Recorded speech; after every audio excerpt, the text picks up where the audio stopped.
Okay. So thank you everyone for joining our day 2025. It's a pleasure to have you here. I know it's quite cold outside, so it's double pleasure to have you out of your places to come to join us. I'm Natasha, as part of you might know. I'm the head of IR of Aura. And before we jumping into the presentation, let's pass through the schedule. So we are starting with our CEO, Rodrigo Barbosa. He's going to discuss the company strategy, growth plans, and then Glauber, our COO, he's going to discuss our operations and exploration strategy.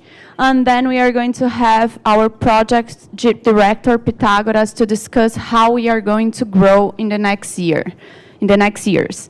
And then we have a break, a 5-minute break to have a coffee. And then we are going to have Lina to discuss, our special guest, to discuss the gold market, gold price. And then you can have the opportunity to have a Q&A with her.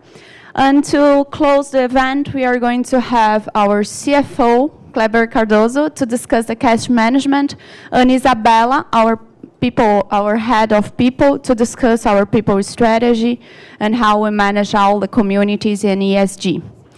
So to check our team, we are not all of here, but it's always good to remember that we are here to represent the total directors of Aura. So for sure, they are going to be very well represented for the management team, but they are here with us also. So now I invite Rodrigo Barbosa. Rodrigo, if you could join us. Thank you. Thank you, Natasha. Does this? Yeah. Okay. So good morning. Glad to be here. Thank you for coming. What I'm going to share, I think it's a pleasure to be with all of you and share a little bit more about Aura Minerals. What I would highlight is, for you, what we're trying to do here today is not only what we are achieving, but how we are achieving those results, how we make our decisions, because once you learn about how we are making decisions, how we think about how we are approaching the projects, how we think about the capital allocation and people development, then you can really understand what is Aura 360. It's a company that doesn't have extraordinary assets. It has a medium average asset, but does achieve extraordinary results. And the reason for that is that we have a super high quality team represented here by the leaders, but also a culture that we believe that the human being has an unlimited potential to deliver results.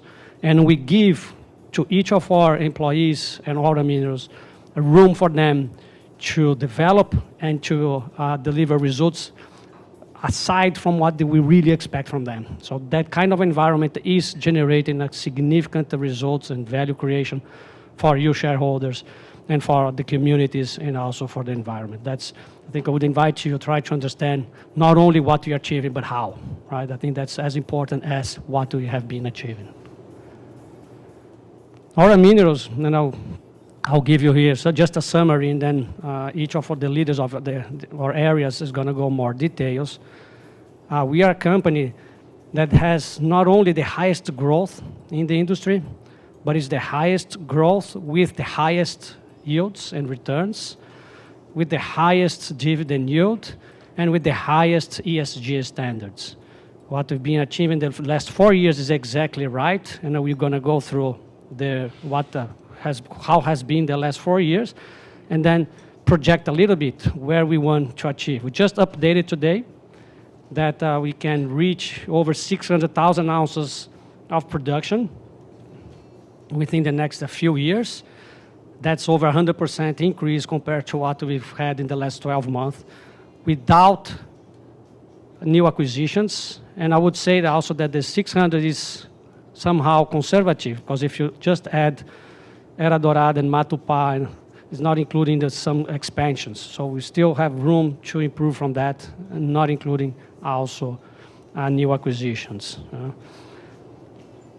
Some examples of the numbers that we've been achieving. The 600,000 ounces of production that we see that we can reach within the next few years And now it's also being combined with a very high daily trading volume. I wouldn't say very high for the standards that we had in the past, but we just came from $1.5 million of a daily trading volume, now reaching $20, $30 million per day. If in the past I would talk to the major and most sophisticated investors, they would give us the feedback. Please, Rodrigo, we like the story.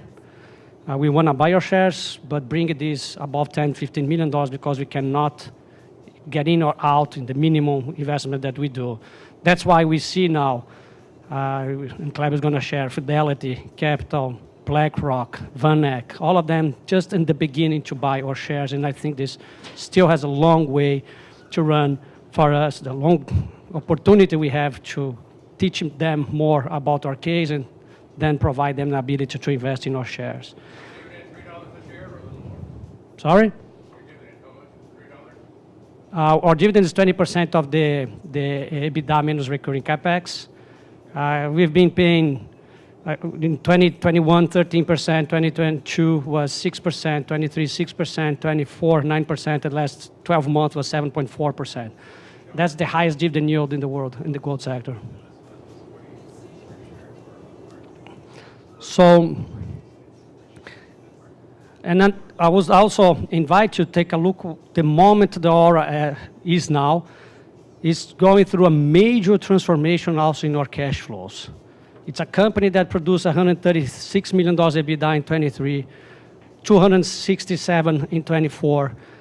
Only the last quarter, with a gold price at 3,400, is $152 million, and not including gold price is now $4,200, $700 more than last quarter, plus a commercial production that we declare in Borborema. So if you do the math, you're going to see that we are finishing this year already with a significant higher EBITDA in our running rate, also significant higher compared to last year. And on that, I still have opportunity to increase from with Era Dorada, Matupá, and few expansions that Glauber is going to talk.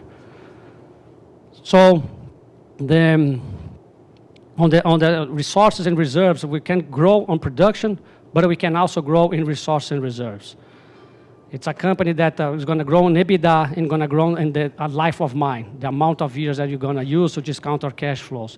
It's a company that has underinvested in the past in terms of exploration, and since 2020, we started increasing our resources and reserves, and we've made a major change in terms of multiplying by 3 resources, multiplying by almost 3 on reserves, and yet still a lot more to do. There's still a lot of opportunities that Glauber is going to share with you in terms of exploration for us to increase the life of mine of our mines, right? I talked already about the dividends, that we've been among, if not the highest dividend yield in the world in the gold sector.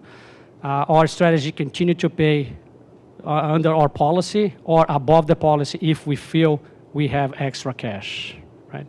And last but not least, as I was mentioning, many investors in the beginning was asking us, what is your best asset, right? Because if you see our assets, they're almost same size. Each one has some advantage or disadvantage. But our best asset is the team that is here, is the culture that we are managing this company. Because with that team, that's how we create value. We buy assets, underperforming assets, or assets that has some issues that others cannot develop, and then we can build them or reduce the cost and then generate the value to our shareholders. And that's only possible because of the team that's represented here by our leaders. Looking ahead in terms of strategy, the strategy we have for the next years is exactly the same strategy that we had in the last 4 years. There's no change. What we're seeing, and that's remarkable, what this company is achieving, is delivering exactly in each of our strategy. Aura is walking the talk, and I'm very proud of that. In 2020, we laid out this strategy that we're going to grow and deliver shareholders value on 3 different variables. Number 1, we're going to develop a greenfield projects and improve our production and EBITDA with higher creative projects. Number 2, as I was mentioning, we're going to increase the life of mine. We're going to invest in exploration, and then we're going to increase our resources and reserves. Number 3, we're going to tackle the multiple. So the first one, we increase EBITDA. The second one, we increase the amount of years you discount your cash flows. And then number 3, you have a multiple effect over the first 2, which is to tackle the multiple. It's a company still not well known for US investors, for European investors, are very well known for Brazilian, but not yet in North America. That had a low daily trading volume, low coverage. Now we have it's improving the coverage. So it's a company that is discounted compared to our peers. So we're not only catch up with on NAV, multiple of NAV to our peers, but as we're going to see, we're going to change the peers. And that will also have a boost effect over our valuation during the next years. So we're going to grow, we're going to increase life of mine, and we're going to tackle the multiple. That's exactly what we've been doing in the last years. In terms of delivering the projects, few examples. We built Almas on time, on budget. Not only on time, on budget, but setting new benchmarks in the world, how fast you can put one mine to production. From scratch to commercial production, Almas in 20 months. Borborema in 24, less than 24 months, without any lost time incident. That's very significant, fast way of building the mines. That also Pythagoras is the head of our the team that's building those mines, that can share a little bit with you. We built Almas, Borborema, we acquired MSG, we did the feasibility study of Matupá, we just now released the feasibility study of Era Dorada. In terms of exploration, it's not a different story, right? We are increasing resources, reserves as we speak, and Glauber is going to give you a little bit more details. In terms of multiples, we are tackling, also addressing the multiples, which we believe yet we are discounted, but now we have a more daily trading volume. Now we have new analysts covering our company. So gradually we see that we can also improve our multiples. And I won't go in much detail. Glauber can give the details about our growth plan, but we just recently published this new view of where we can achieve without any new acquisitions. So we already know very much how to get above 600,000 ounces. That's more than double the production of 24. And projects that Era Dorada, with the gold price 4,200, leveraged, it's over 80% internal rate of return. It's not project that are providing 20, 25% internal rate of return. It's project that's delivering a super high return. And it's the same with Borborema, and will be the same with Matupá, and hopefully MSG, as we improve efficiency. Glauber is going to talk also a little bit more about this, how we can improve. We'll see this company reaching over 600,000 ounces in the next years.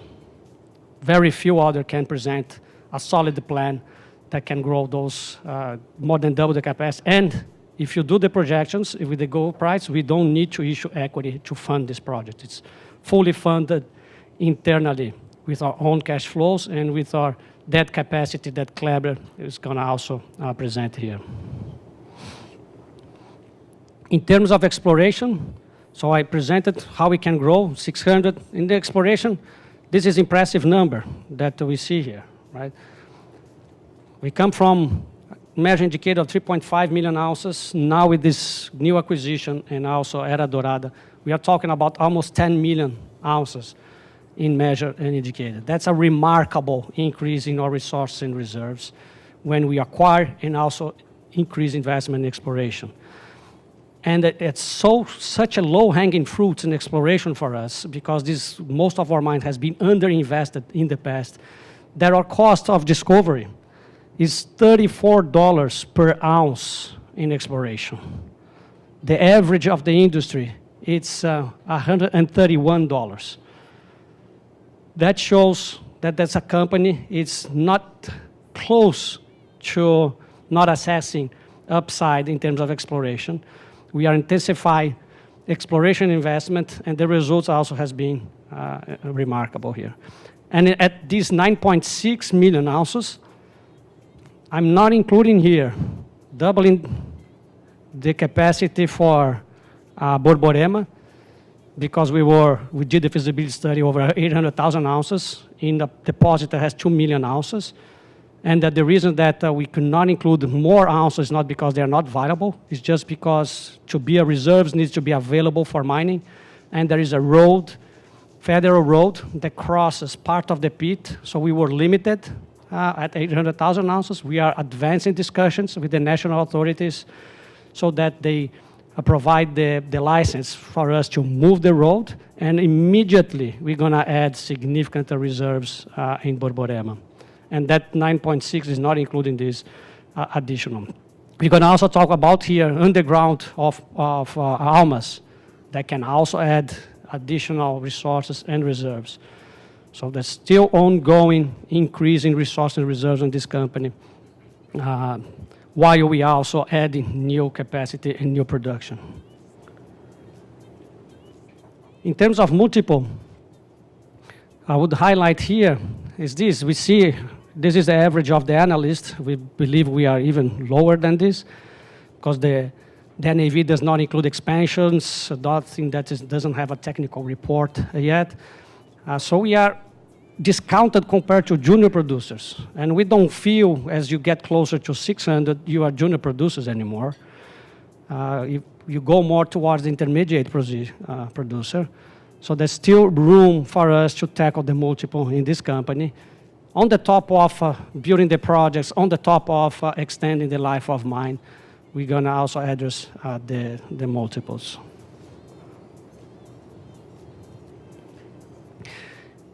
Kleber is gonna share a little bit more on the finance side, but just not to lose opportunity, how this company is providing returns to our shareholder.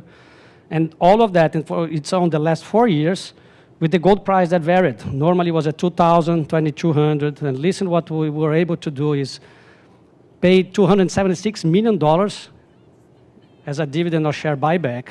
We invested $484 million in expansion in project that has very high returns, or exploration that has a very low cost of discoveries. And yet, before our new listing, we were always below 1x EBITDA, and now going to 0.15. So a company that, yes, has been able, when we laid out this strategy to grow and pay dividends, some of our shareholders were skeptical. How can a company do both? And we could. We showed that we could, and now with this higher gold price, we'll be even accelerating this process. And that's because the projects that we have has such high returns and short payback. Once you sequence them, Borborema is already generating cash flows, so we'll be paying the debt of the Borborema, and now it's going to start building Era Dorada. So the company, the leverage is very fast. So we can sequence the project, and with that, do both. Build, buy, acquire, and pay the dividends. And that was with the average gold price significantly lower than it is today.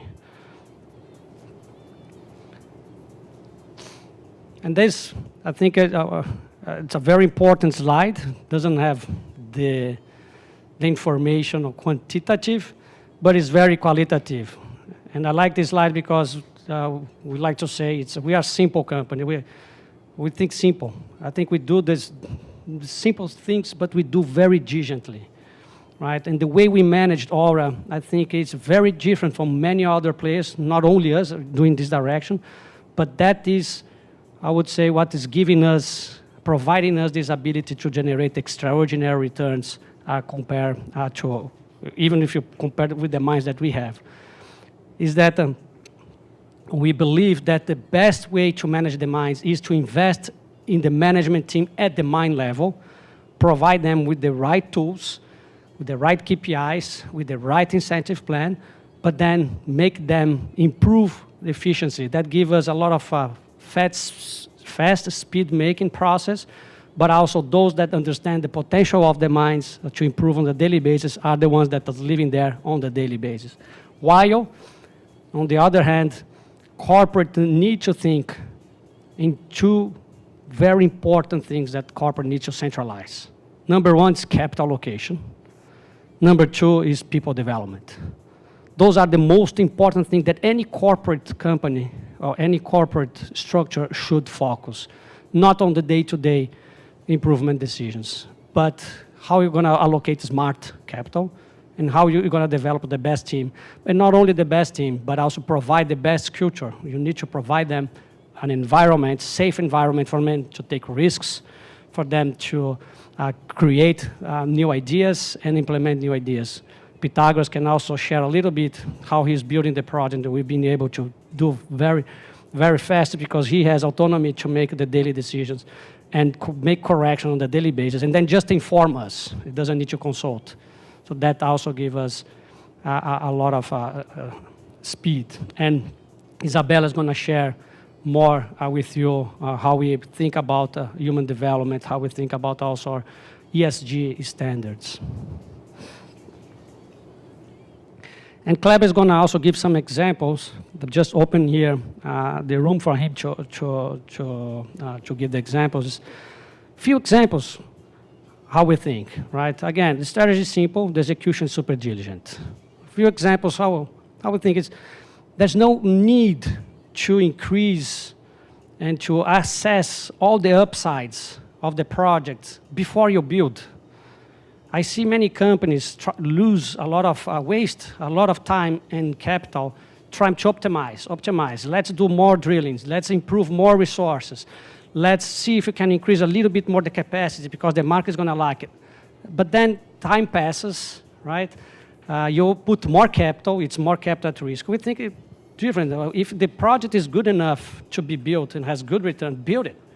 And then access the upsides later. Because then you de-risk the project, you put less capital, you went faster to the cash flows, and then you restart to invest the cash from the own operation that's already de-risked, and then you can access the upsides. That's why we see, and Glauber is going to share, significant upsides in Almas. We could see those upsides before, but there was no reason to invest on those upsides before because it would take time and capital. That's why you see a lot of room to improvements. In Borborema, we know the upside for Borborema. And then, but we didn't want to wait everything to be state-of-the-art to build those projects. There is also a very specific agenda for us, understanding that on mining, what you have in licensing by law is not enough. You need to have a social license. It doesn't matter if the president of the country gave you okay. It doesn't matter if the ministers gave you okay. It doesn't matter if the law allows you to build one project. If you don't go with the people that will be directly or indirectly affected by the project and communicate with them and understand you have the reasonable conditions to build, you should not build, because then you have trouble. So we take this very seriously. We learned in many of our mines. That's exactly what we've been doing in Era Dorada. It's fully licensed. We could start construction today, but we are doing a lot of social work, social assessment, understanding what are the needs. The shirts that some of you received here is an example of a small part, right? Because you need to integrate the company within the community. But not only this, we're doing a lot of other works that are going to be shared, but integrating the company, participating on the sports, on the soccer team, and so on. But that's very small. We have to have a much more profound approach that we are taking with the communities in Era Dorada in order to make sure once we start the construction, they are fully aware how we're going to build this mine, how we're going to operate, and how they're going to benefit, right? And Isabella is going to share with you about how we are also approaching our ESG standards, the social work I mentioned, but also the environment. Aura Minerals today is one of the most well-recognized company on sustainability in Mexico, one of the most recognized sustainability company in Honduras, and the most just recently awarded in Brazil by the highest sustainability standards with the project of Era Dorada. So it's a company that believes that high returns goes hand in hand with a high responsibility on social and also in the environment, with the highest safety standards that Glauber is going to share. A well-managed company will have a very high social standards, good safety records, and good result. Everything goes together, and that's the quality and the result of this management team that we are very proud to be sharing here with you. So with that, I finished. I'll turn the floor to Glauber. Again, there's a lot of information that we'll be sharing with you, but also pay attention how we are making our decisions, because that's how we differentiate ourselves is on the how. And the what is just a consequence of what we've been doing. And Glauber, I'll pass to you, and then by the end, we'll have a room for Q&A, and then I'll go back with the wrap-up.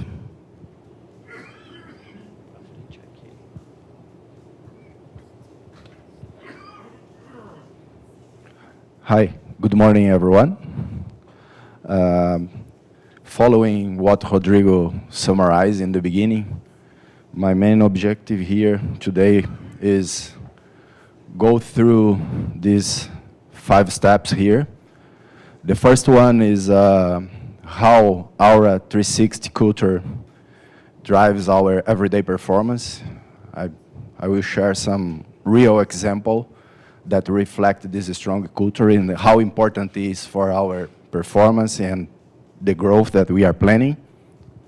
In terms of operation, how we are improving our technical standards to make sure that we have stable operations and we can deliver the results quarterly over quarterly. The third one is go into more detail in our growth plans to achieve more than 600,000 ounces, this main target. And also bring some example from the recently M&A that we did. In one of those is the MSCG case, is the first case that we acquired an operation in this new Aura era. But we are doing everything based in what we learned in Aranzazu when we went through the same process to make some change, to increase performance that will reflect directly in the results. And the last one is our new chapter. We already proved the capacity to build new projects on time, on budget in Brazil. It's a market that we have a lot of knowledge there. But it will be the first time that we will build a new project in another country. So it's a new challenge for us, and I will present a little bit how we are preparing to go through that process. First of all, Rodrigo told that our best assets are the people, and I want to share the results on safety that for me reflects directly how strong is the culture to make sure that we have a safety environment.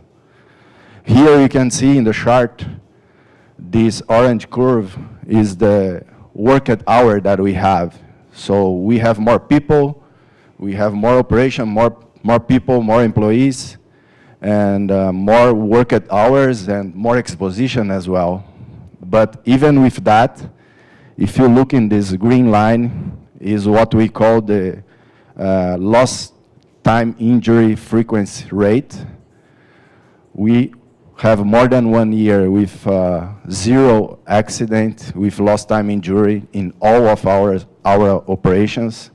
Even building new projects, we have a lot of people, contractors, and everywhere.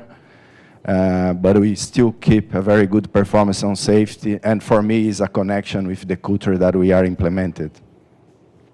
And as a reference in the market, we are below the benchmarking.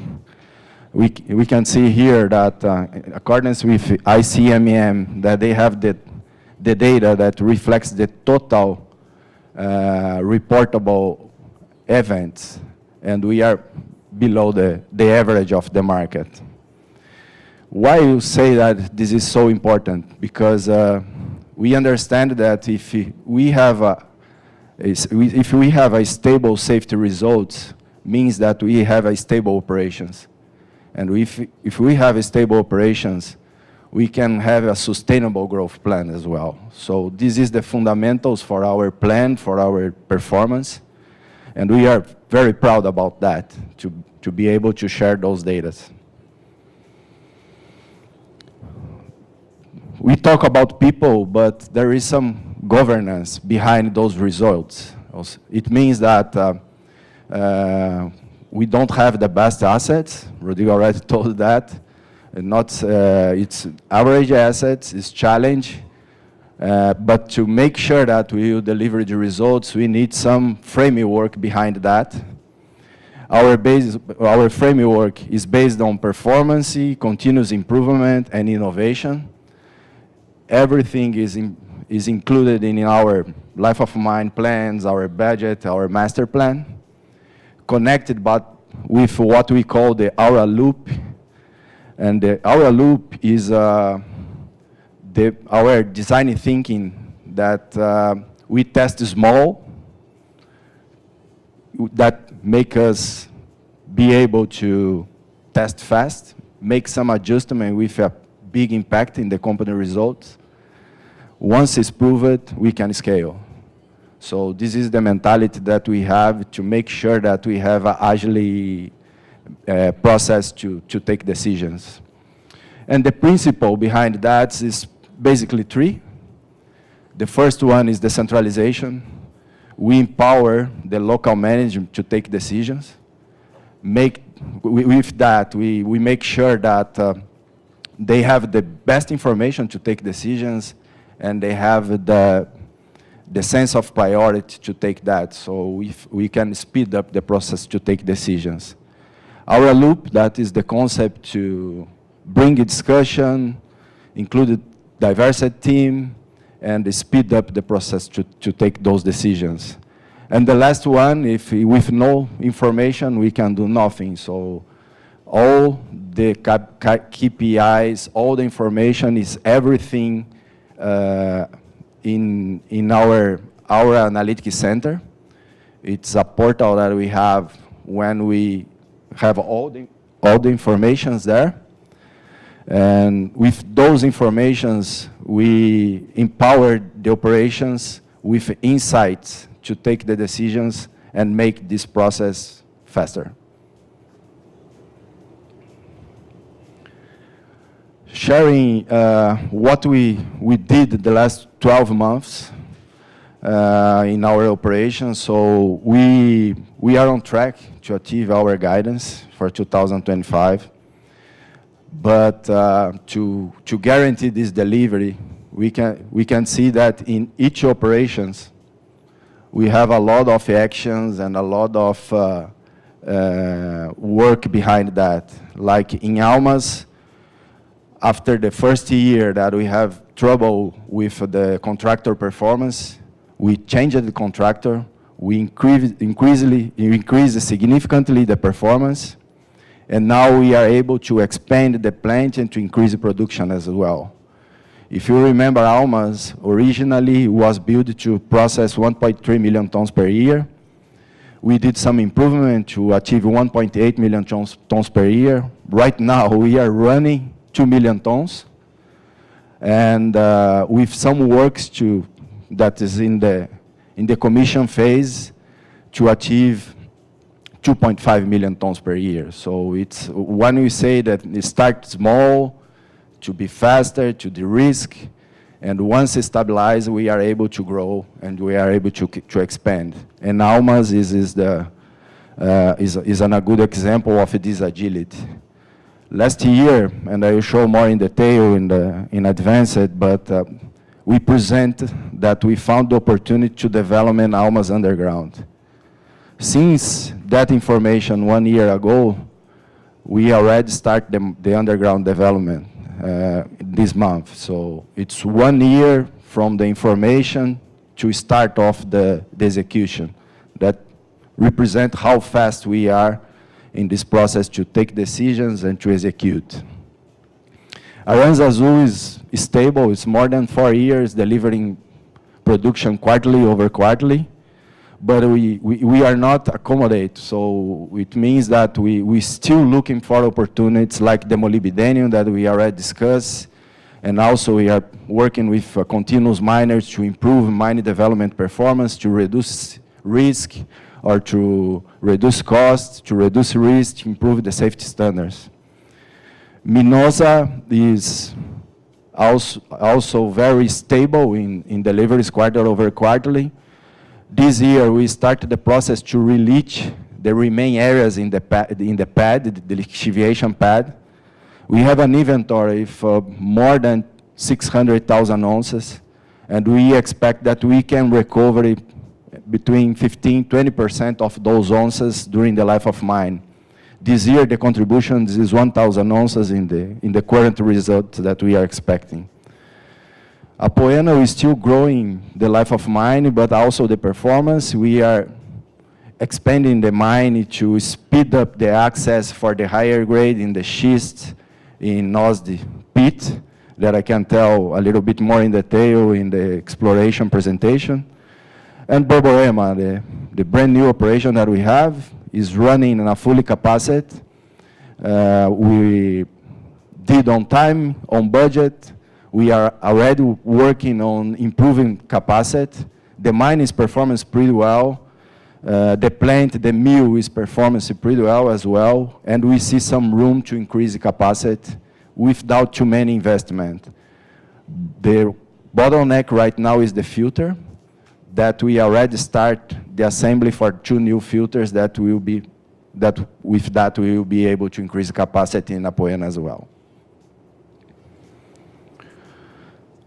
This is the growth plan, is feasible, is completely, it's everything in our hands to be done.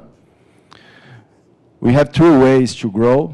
The first one is improving the actual operation performance. And as I comment, in Almas, we are increasing capacity pretty fast, and we're still working in a bigger expansion. So we are splitting in 2 steps. One is practically done, that is to put the plant in 2.5 million tons per year capacity, but we are already studying to achieve 3 million tons per year. So the study for that, we expect to deliver in the first quarter of next year, and if it's approved, we understand that until the end of the year, we are able to implement.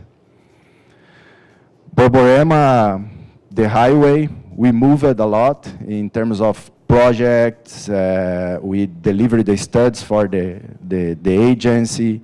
We have a lot of meeting with them to make sure that we have a robust plan to move the road. And when we move the road, we can unlock a lot of value, bringing those resources that actually we have more than around 2 million ounces of gold than we expect to bring in reserves once we move the road. And the other one is Aranzazu. We are planning an upgrade on the plant from 1.2 million for 1.35. 1.35, yeah. In the other pillar to grow, we have new projects.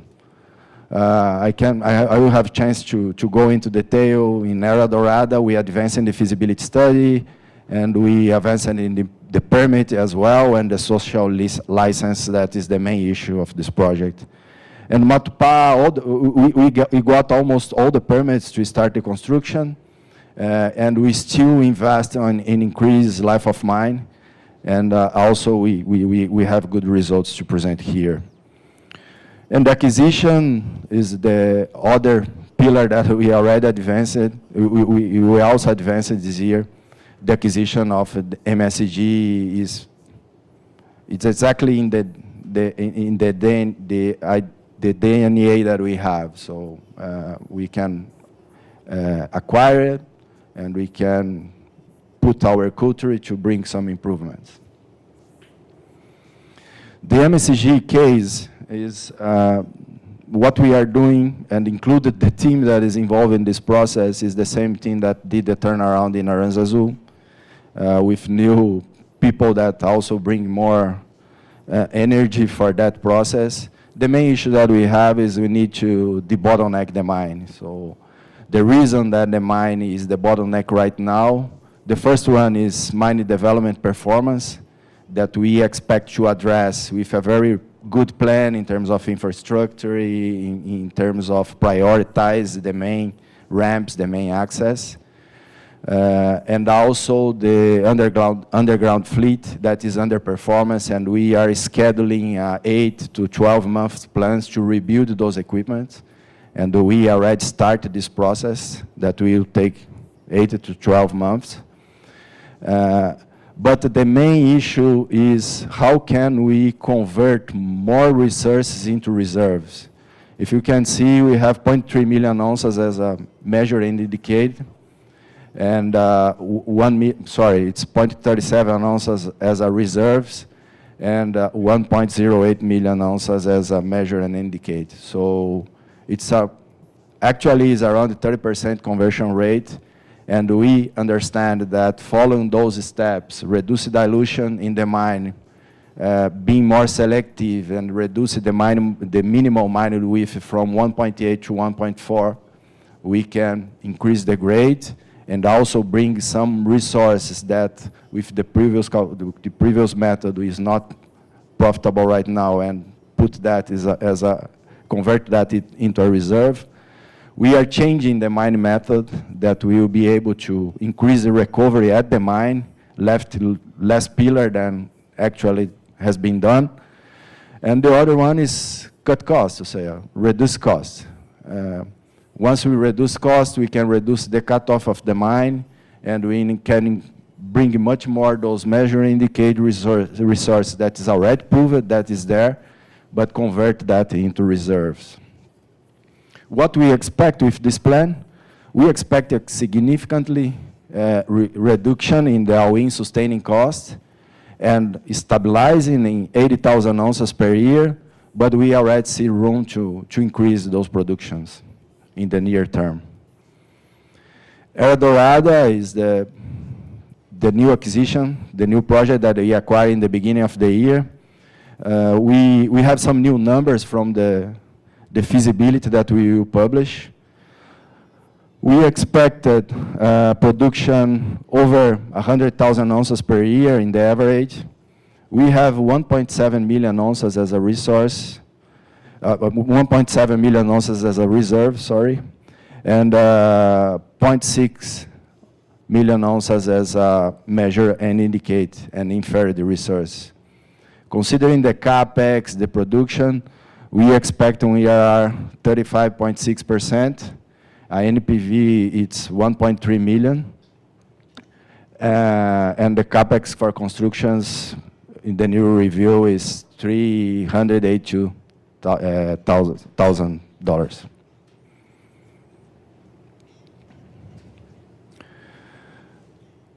As we already told before, so the main issue in Era Dorada is to get the permit to operate. And we did a lot of work since the acquisition. From the legal side, we have all the permits for the underground constructions. We are missing just the construction permit that is local, is in the municipality, is not in the federal government, that we expect to be issued soon. And the other is what we call the social license. That is the more challenging one to get. But we were able to advance pretty good, better than we expected when we acquired the project, but with a lot of effort. So we invest more than 853 hours in communications and meetings with the leaders of the community. We have more than 9 communities engaged, 6 directly and 3 indirectly. That's cover all the communities that we have in the surrounding area. We have more than 22 community projects or social projects already defined with the community. It's something that we are building together with them. 4 is already completely. We have 4 ongoing, and 14 in the, under structuring to start in the beginning of the year. We also get the main leaders in the community, and we invited them to visit Borborema, and we had a chance to present how we operate and how we connected with the community where we are, and it gave for us a very good goodwill with them. They liked a lot of what they saw, and the feedback that we receive is very positive. That say that we do what we talk that we do. Is the walking the talk that Rodrigo commented in the beginning. And as a social integration, we are supporting the soccer team there. Is one way that we see that we can connect faster with the communities, and the shirt that you guys have here is part of this work. Almas, I presented exactly this slide last year, and in that moment, we said that we will start the drilling, and if it's approved, we will start the mine development, the exploration ramp. It's exactly what we are doing, completely in line with the schedule that we planned, and we expect to, in 12 months, we expect that we can achieve the ore in the underground and start the ore development, and also to get position to make more drill holes and extend this underground mine even further. And Borborema, just to remember the road, here we have the design of the pit. We can see in this white line is the road crossing the deposit. And once we move it, we can assess that area in another day, and we can unlock a lot of resources to be converted into reserves. It shows what we are doing, what we are planning to do, but the other pillar that we need to reinforce is our resources and reserves base. And so with that, I'm gonna share how is our strategy to replace the reserves and also extend the life of mine. Just to have an idea, since the anomaly that we find for 1 hour to become a target normally take 10 years in the industry average. But just 0.1% is converted into a target, really. So there is a lot of effort. We as Aura, we do not invest in too much in this phase. Normally, we are engaged in some project that has some feasibility, is ready to build. But in the near mine, we need to develop new targets as well. And from when 1 area became a target until the production, normally the average of the industry takes 25 years. So what it means, if you do not look to the future, we will not have time to develop new targets to keep the life of mine of our operations. So it's what we actually invest. Part of the exploration capex that we have is for the definition drilling, to convert resources into reserve, but in the average, 30% is greenfield investment. So what means greenfield? Is new targets around our mines, but targets that is not under production yet. Here is the evolution. Even we are increasing production, we also are increasing our life of mine. Apoena, I will show the example. So when we assume Apoena, the life of mine is 3 years, and 9 years later, we have a 4 to 5 years life of mine, mining those 9 years. So it's to show how robust is our exploration plan is. In Almas, I comment the underground, but the potential is much bigger than that. If you compare with some similar areas in Brazil, like the Crixás Greenstone, the Pilar Greenstone, that are exploration for many years before the Almas Greenfield, they have between 11, 6, 65 million ounces. And Almas that we just start is 1.1 million ounces. But we have a lot of targets around the mine that we are working in exploration to bring that as a mine in our life of mine plan. And with that, we can extend the life of mine or increase the production. And what we are expecting to do is both. Apoena, as I comment, all those names, Japonês Oeste, Nós, Lavrinha, are mines that we mined or still mining, but in the center area, below the Nosde, is the focus that we have right now. We can see those dot lines in blue and the red represent the mineralized horizons that we have. We call the blue one medial trap and the red one the lower trap. We mined just the upper trap in Nosde, and we have very good intersections, confirm the continuity in the middle and the lower trap. So this is to say that we have a very huge potential to increase life of mine in Apoena as well.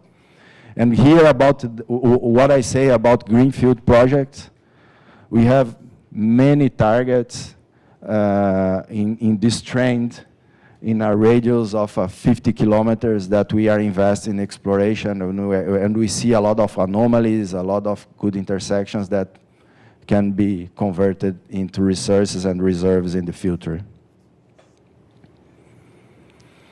Borborema, during this year, we did some exploration as well, and we found in the surface a very good intersection in the north part. That is the opposite part of the road. It means that if we move the road, we can expand for the south part, but we start to drill in the north part that we believe in this continuity, and we can increase the pitting for the north direction as well. Matupá, it is in our growth plan. We already have X1, that is the target that support the current plan that we have. But we are very advanced in Serrinhas and Pé Quente. With those, we believe that we can more than double the reserves that we have right now. And the focus is in working that definition, but also look for new targets, because if you can see in this picture here, in the 50-kilometer radius from the X1 plant, we have a lot of targets with good surface samples that we expect to advance on that as well. So with that, we can see that we improve a lot in terms of predictability. We are consistently delivering the results. We have a very clear plan to achieve more than 600,000 ounces in three pillars. That is the expand and improve the current operations. That I showed a lot of opportunities on that we are working. Building new projects. We just finished Borborema, and we already have Era Dorada and Matupá in the pipeline to start. And new acquisitions. So we just finished the acquisition of MSG. We started the turnaround process, but we're still looking for new opportunities, for new M&As as well. Now I pass the floor to Pythagoras. Once the project is the fundamentals for our growth plan, he can show a little bit how we are being able to deliver on time, on budget, those projects in Almas, in Borborema, and also in the expansions in the current sites. Thank you.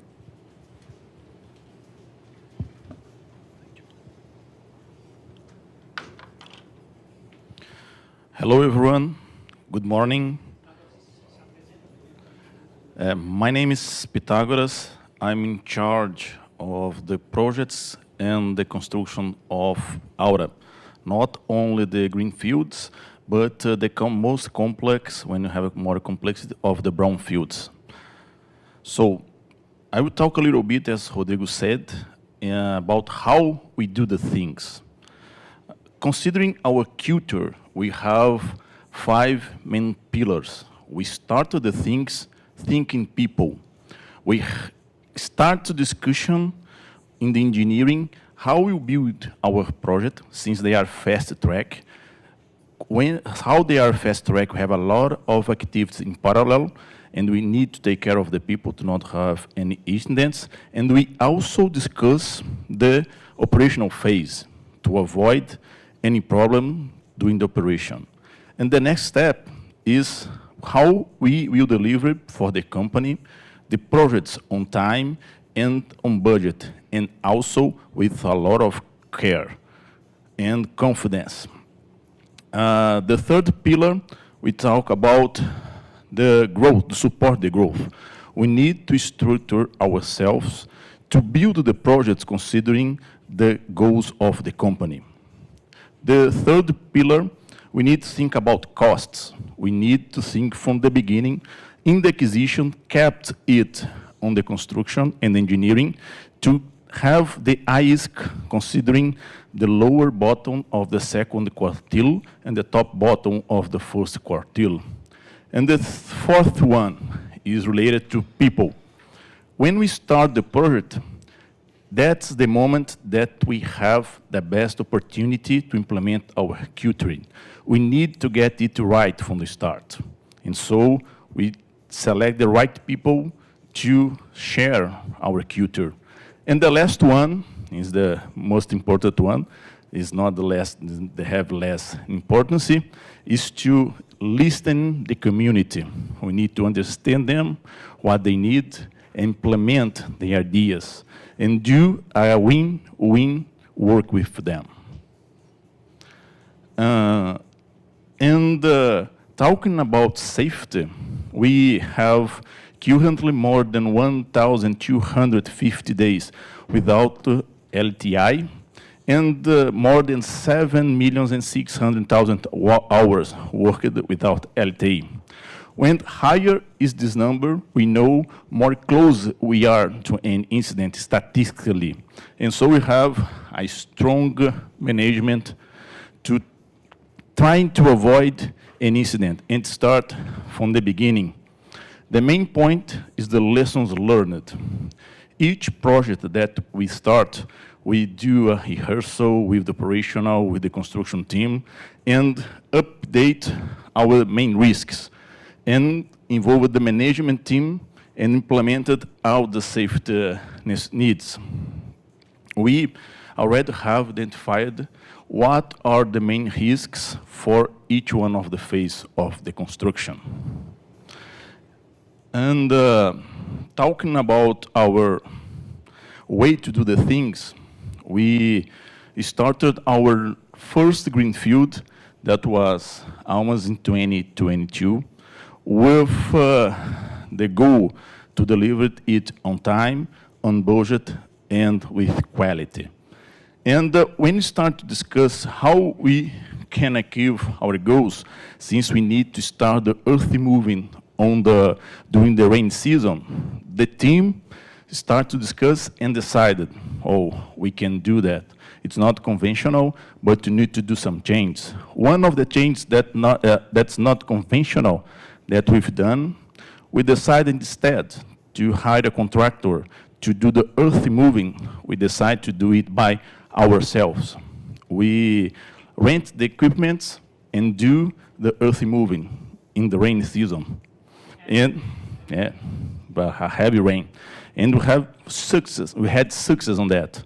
Without that, we had we had a lot of claim, a lot of issues, and not able to deliver it at the time. As Rodrigo said, it was a decision of the team in the field, and we support them and success that. The other point was the mill. We have an existent mill that it was acquired but not put in use and have a lot of issue. We quoted with the main suppliers, and the price that they gave to us was 80% of a new one. And we decided in the field, no, we can do this refurbished with specialists. And we do that. The team decided, they have all the independence to decide, and we again have success. The mill is still operating and with a higher capacity than it was designed for. The third example, and the most important one, was the team. This picture, there is a picture of the day that we started up the plant. We do not have one construction team delivering a project for the operational team. We have an unique team working together to deliver one project as best as possible. And do not have a handover for the construction team to the operational team. Everyone was working together to put the plant to operate according to the project. And the handover never happened because it happened during the execution of the startup. Suddenly, the operational team was operating the plant, achieving the ramp up that was in 5 months, and the handover never happened because we are too integrated that it was not necessary. And we acquired Borborema in the Q4 of 2022 during the conclusion of the construction, and we do the lessons learned and all of the things, not only the lessons learned, but the best practices we improved and implemented in Borborema. And in Borborema, we had two main challenges. That the first one was the lack of water. We have a project that it was never implemented. They have a good results, economic results, but there wasn't water. And we decided to look for a solution to use the gray water. But we not considered the gray water. We have a proposal for big companies, and we also have opportunity to develop this project with a local company. And we decided, considering our culture, to develop local supplier and develop local people, to build this plant with one local company. And to implement it currently is in operation with the nominal capacity. The other thing was the filtering. In Brazil, since we have the accident with the dams, we started to operate, we got licensing only to operate with dry storage facilities. And the main problem of these facilities is the humidity. No one of the projects that we visited and do the benchmarking achieve the humidity from the beginning to start the pile. We've done a lot of work, a lot of benchmarking, do all of the implement the contingency plan, and as Glauber said, we started to operate without any issue related to humidity to stack the pile. And it was only a decision, implementation, and work for the local team, considering our way to work. And we also bring the community development. We developed in Almas and trained during the construction more than 600 persons. Here in Borborema, we do the same from the beginning. The persons that we trained there, 60% were absorbed for the company, and about on top of the 60%, 30% was already promoted, considering our meritocracy.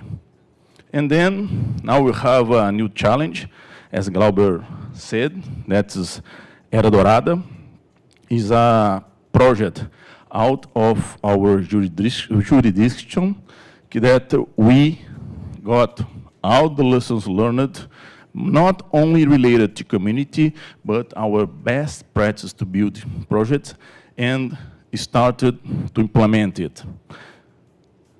And in summary, from January to September, January 2022, from September 2025, that have a total of 45 months, we built 2 projects from the scratch and have the expectation with our lessons learned, with the challenge to being in another jurisdiction to implement with the same quality. So that's it.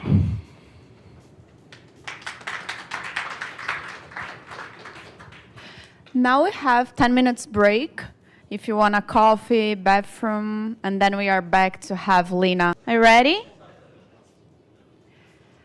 So now I will pass the word to Rodrigo to invite Lina. It will be a pleasure to have you here. Thank you so much for joining us.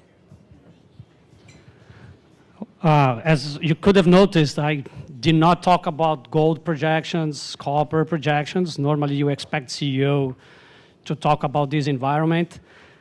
I humbly say that if we knew about gold price, shut down the mines and go to stock market, because it's a lot of work to make, to produce gold, a lot of work to plan, and you've seen a few examples that you're gonna see more. But then a much more complicated job that I have is to project the gold price, although it's getting easier, right? The trend up is getting easier to feel, but I'll pass to Lina, one of the best analysts for gold price. So please join us and share a little bit of our view. Well, hi everyone, and thank you. I could be here. It's a pleasure to meet you all. So at Goldman Sachs, I lead the precious metals coverage. And a little bit about myself. Before actually being a researcher in precious metals at Goldman, I was actually an academic researcher before. So I have a PhD in economics. I spent a whole lot of my time thinking about safe haven assets while I was doing research and teaching at Harvard. So there's definitely still the link with gold, given that it's also sort of like the safe haven assets. Now, talking about our gold price, let's dive right in. So we're expecting gold to go to 4,900 by the end of 2026. I do want to caveat this, that this is actually, in our opinion, a fairly conservative forecast, and I'll explain towards the end of the presentation why this is actually, in our opinion, even though we're bullish, still even a conservative forecast. We think that there's a lot of upside risk here as well. Now, to understand a little bit why we have been rallying so much in gold, we kind of have to go back a little bit in time to 2022. And you can kind of like see before 2022, we had this very strong correlation between the inverse of interest rates and gold prices. Makes a lot of sense. When interest rates go higher, gold should go lower, because gold doesn't pay interest, right? Now, that was the case before 2022, and then the magical day, February 2028 of 2022, happened, and this relationship seemingly broke down. Now, what happened on that day? Well, that's when the freezing of the Russian central bank assets happened. And what happened is that a lot of central banks worldwide, especially emerging markets, looked at their own reserves and said, well, if this can happen to us, we have a huge problem. So they started to buy a lot of gold, especially China. And the accumulation sort of like led to that gold prices went higher, even though that investors were selling off their gold as interest rates went higher as well. Now, just to give you an idea, the US, Germany, Italy, France, they all have 70% of their reserves in gold. How much do you think that China has? Any guesses? Yeah, less than 10. So 7% is what they say. We think it's around 10% because there's a lot of unreporting, which we will also show you.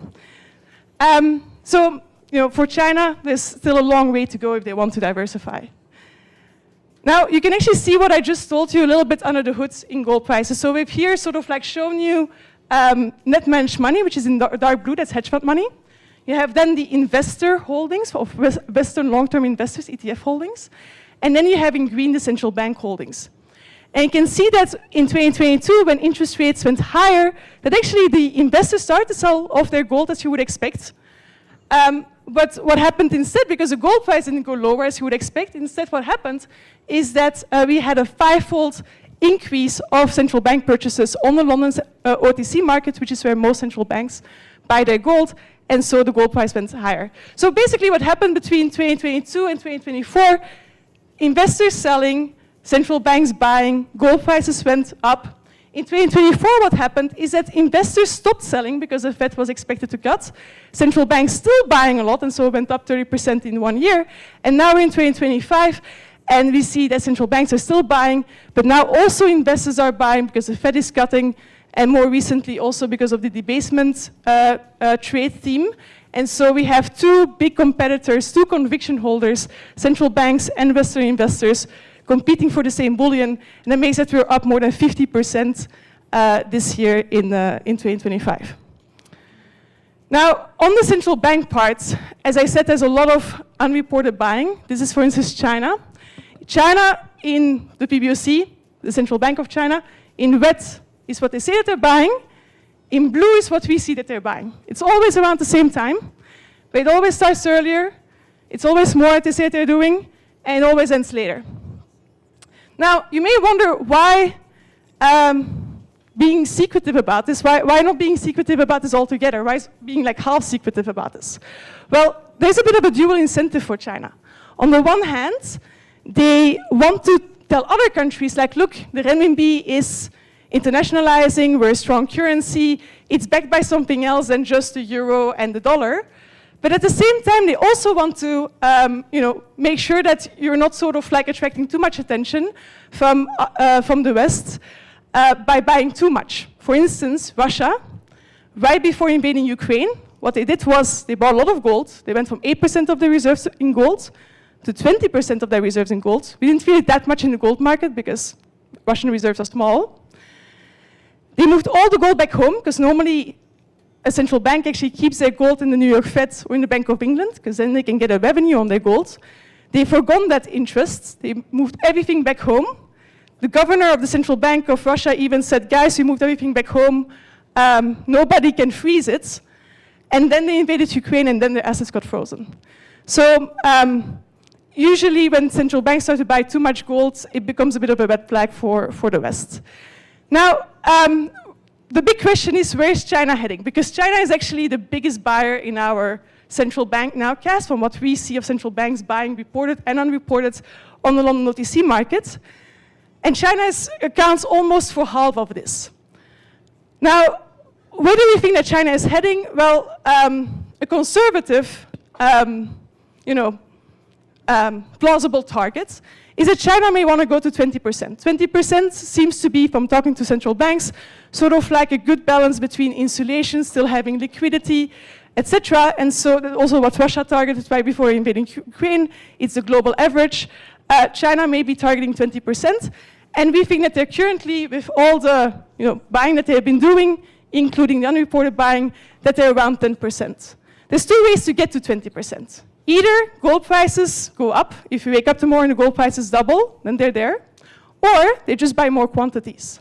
So what we do is we basically do a mental exercise of how long it will take for China to reach 20%, assuming that they keep buying at the pace that they're buying, assuming that other central banks are also buying at the pace that they've been buying, that together has an upward impact on the price, and then price times quantity, how long will it take for China to get to 20%? And the answer is 2 to 3 years. So this, in our opinion, is a longer-term trend. And then gets us to our forecast of 4,900, because as you can see of the contribution, a big part comes from the central bank buying, because we're expecting central banks to keep buying at the pace that they've been buying, mostly because China is, in our opinion, underpositioned in gold and has bigger targets of reaching it.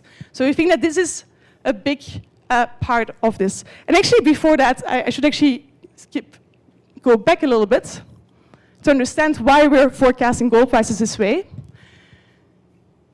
We have 3 buckets. As I said, hedge fund money, the ETF holdings, so the long-term Western investors, and the central bank purchases. And together, these 3 buckets, we call them the conviction holders, they really move the gold price. They explain 70% of gold price moves on a monthly basis. So that's why we look at these 3 buckets and sort of like make an assumption or like take a stance of where these 3 buckets are going. And that is what we do here in our forecast. So we take a stance on the central bank buckets, which we think is going to keep accumulating, mostly because China is so underpositioned, as well as other emerging market central banks. Say that even we have a peace deal between Russia and Ukraine, and that even the assets of Russia would be unfrozen, even then we don't think that these central banks are going to stop buying, because the risk calculus has changed. Just the fact that they have done it just sort of like makes that they think completely differently about this and sort of like want an insulation. Now, that is on the central bank side. On the gold ETF side, so on the Western long-term investors, that's where in my opinion, or like in our opinion, where we are very, very conservative. We're expecting gold ETFs to rise as the Fed is cutting, based on our US team's projection of Fed cuts. And that historically works very well. Actually, the entire reason why we had the gold interest rate relationship is purely because of these gold ETFs. They really follow interest rates.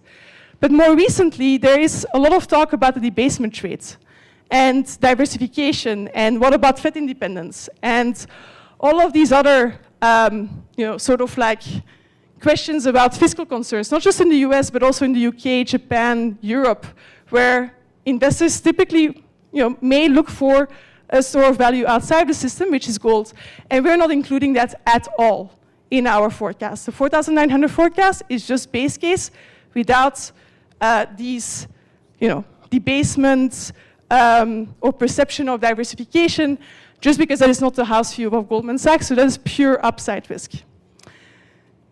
Now, to understand a bit how big that upside risk could be, well, you have to keep in mind that the gold market, the gold ETF market, is quite small compared to the US equity market and the privately owned US treasuries. It's only 1% of the privately owned US Treasury market and 0.5% of the US equity market. That means any small diversification into the gold market can be quite disruptive for gold. And we've actually seen that in the 1970s as maybe the example that is sort of like maybe closer to what we are having today. In 1971, Nixon, who was the president of the United States back then, broke the gold standard. And gold was trading at $42 an ounce. There were a lot of inflationary policies. On top of that, the Fed was pressured to lower interest rates in a fiscal expansion. The Fed was not independent at all. And so private investors started to look for a store of value outside the system. And gold was sort of like the only alternative. So gold went up to $200 an ounce by 1978.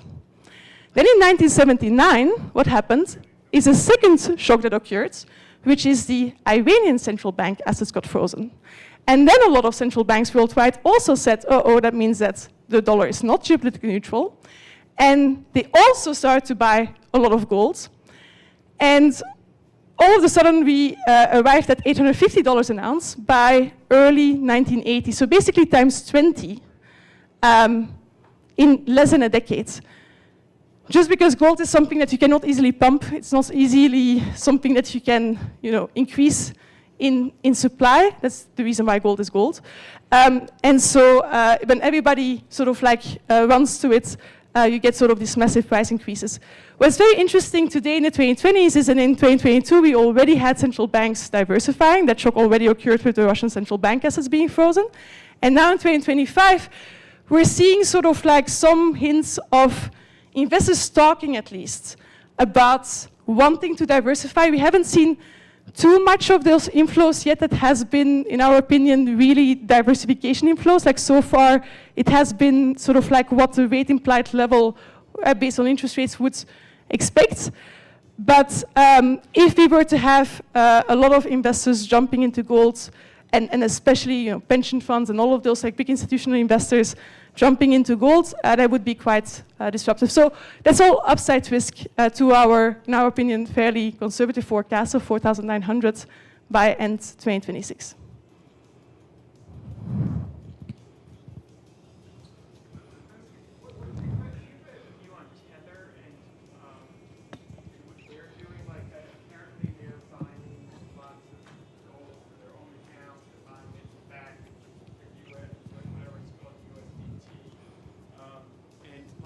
Do you guys think that that's contributed at all to the to that big run?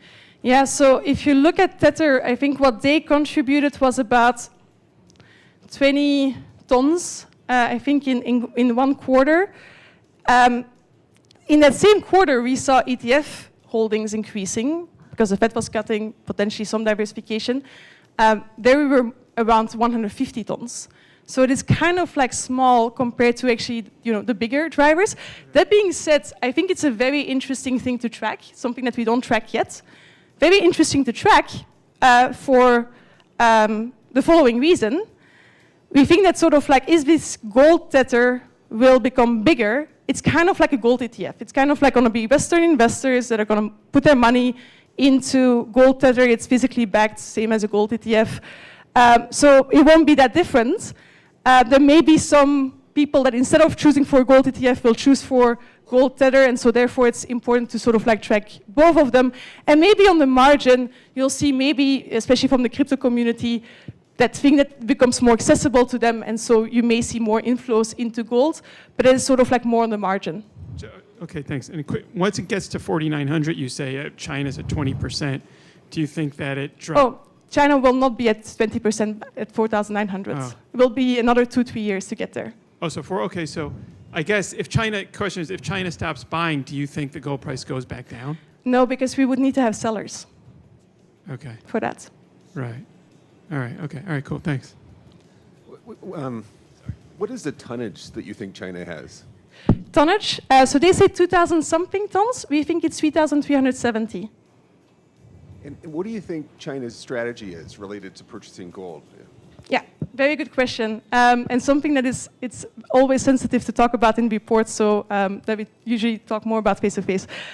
So there's two options here.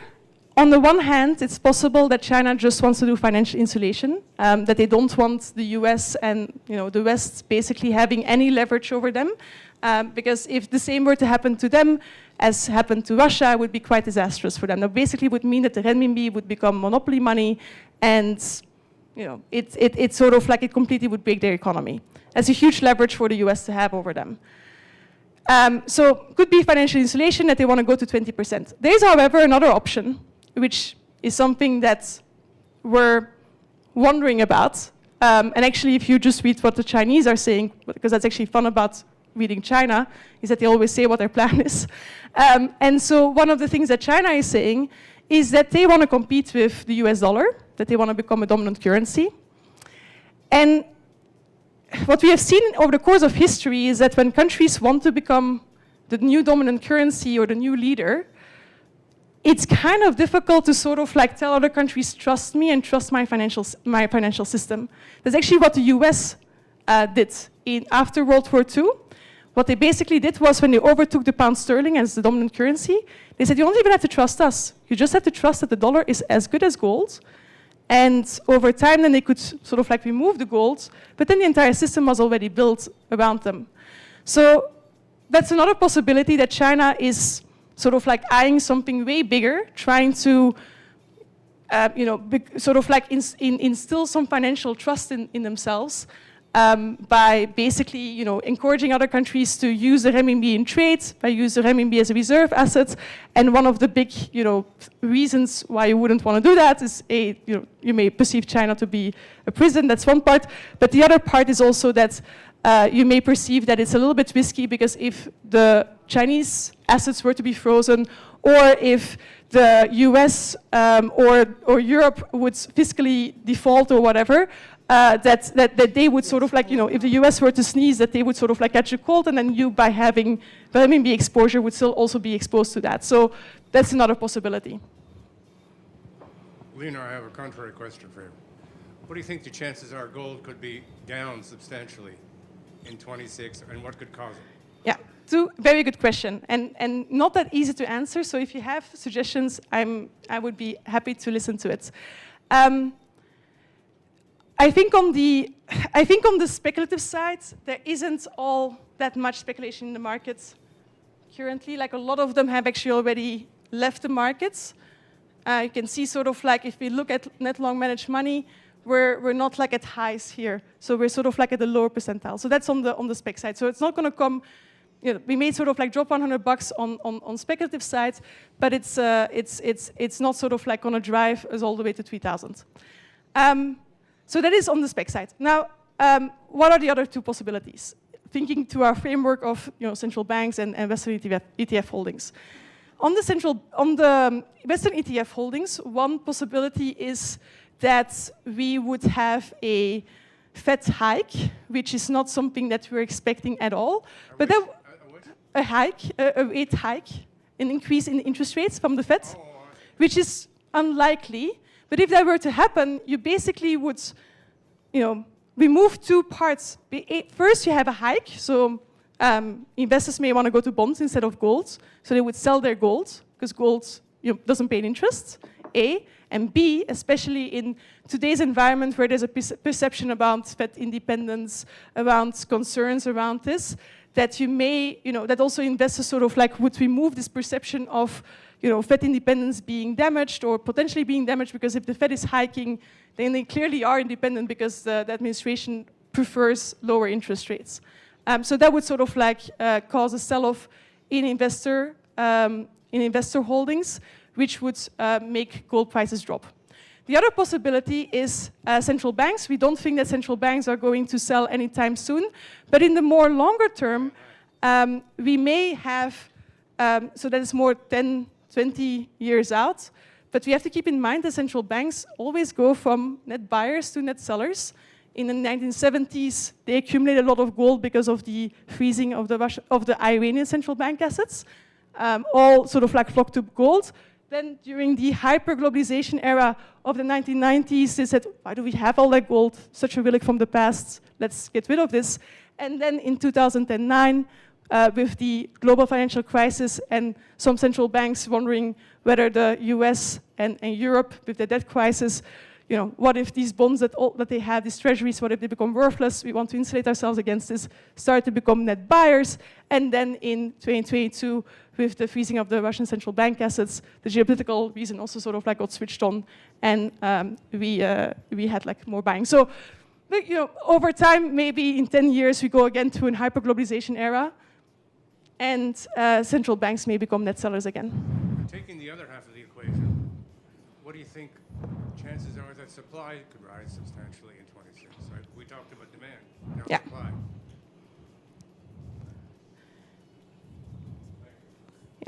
Yeah. In aggregates, we actually find that mining supply is fairly inelastic. So this is annual mine production in aggregate over the world. And this is the lagged 4-year price. You can see that the relationship isn't that great. You also see that here on this slide too. And that's actually the entire reason why gold is gold. If gold was something that you can pump easily, it wouldn't be gold. And we, for instance, like had this in the... If you go to DC, Washington, DC, there's a DC monument, a big column there. And on top of that monument, there's a little pyramid in aluminum. And why aluminum? Well, when the US sort of like was founded, the the founders sort of like, when they sort of like put this, you know, Washington Monument on there, they thought, oh, aluminum, that's sort of like the super, super expensive thing. Like if we put it on top of our monument, then we can showcase the wealth of our United States. Just because they really thought this was super valuable. And then they learned that aluminum is something that you can produce actually fairly quickly and is not that important. And so now that the pyramid maybe costs a few bucks, but not more than that. And that's sort of like different in gold. Gold is sort of like the assets where over time we have tried to increase its production by a lot, but that's entirely what makes gold gold, the fact that it's sort of like something that you cannot easily inflate. Very hard, impossible to expand capacity. Very difficult, yeah.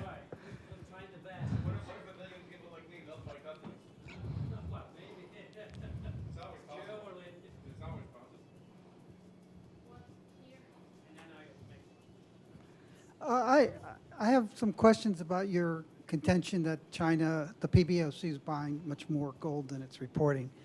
You know, prior to 1999, a lot of central bank gold activity was very secretive. Mm-hmm. But between 1999 and 2012, there were a series of central bank agreements. The IMF and the BIS were involved with various central banks. The PBOC signed on to them.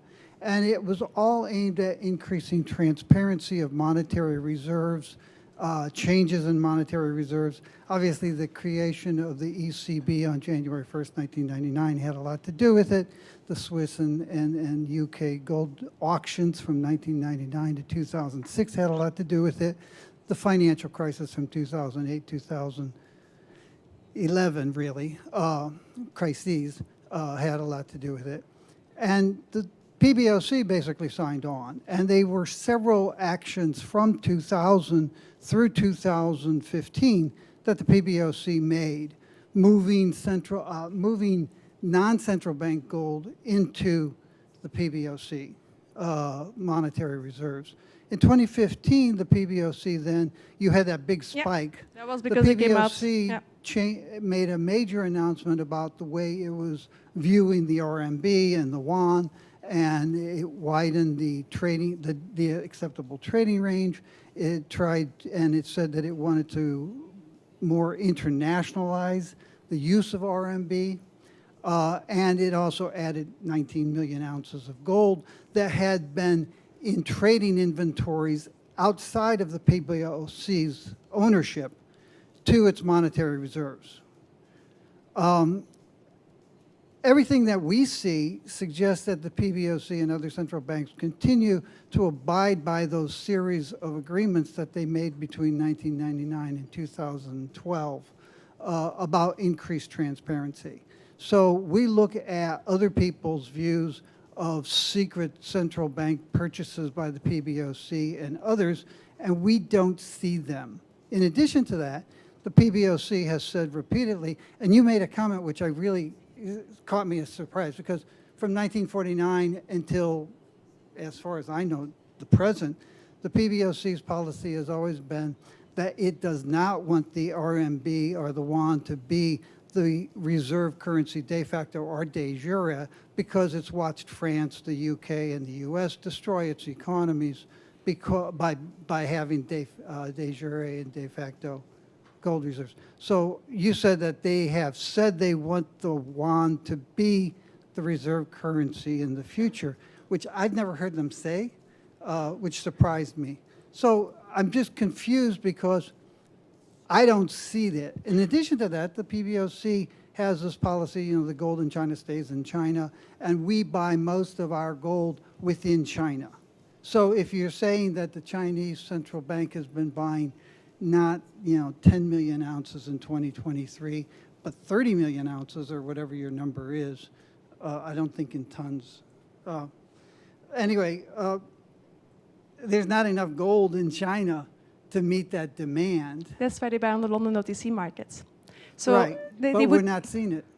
No, on the London OTC markets, we can see. We're seeing private investors buying enormous amounts of gold in the OTC market, which you don't have in your equation.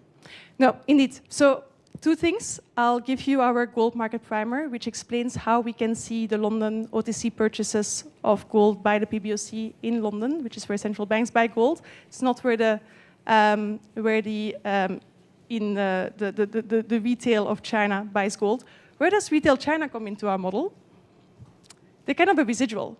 So Chinese households and Indian households, they are quite opportunistic buyers, we call them. You can see sort of like the imports of retail into China and India. That's sort of like whenever there's a gold rally, they step back. Whenever the gold price dips, they sort of like jump in and buy. Now, does that mean that they are don't matter at all? No, they do matter. So if you sort of like look here at three conviction holders, central banks, ETFs, and the hedge funds, they explain 70%. What explains the remaining 30%? Well, let's look at the gold price residual, so the remaining 30%.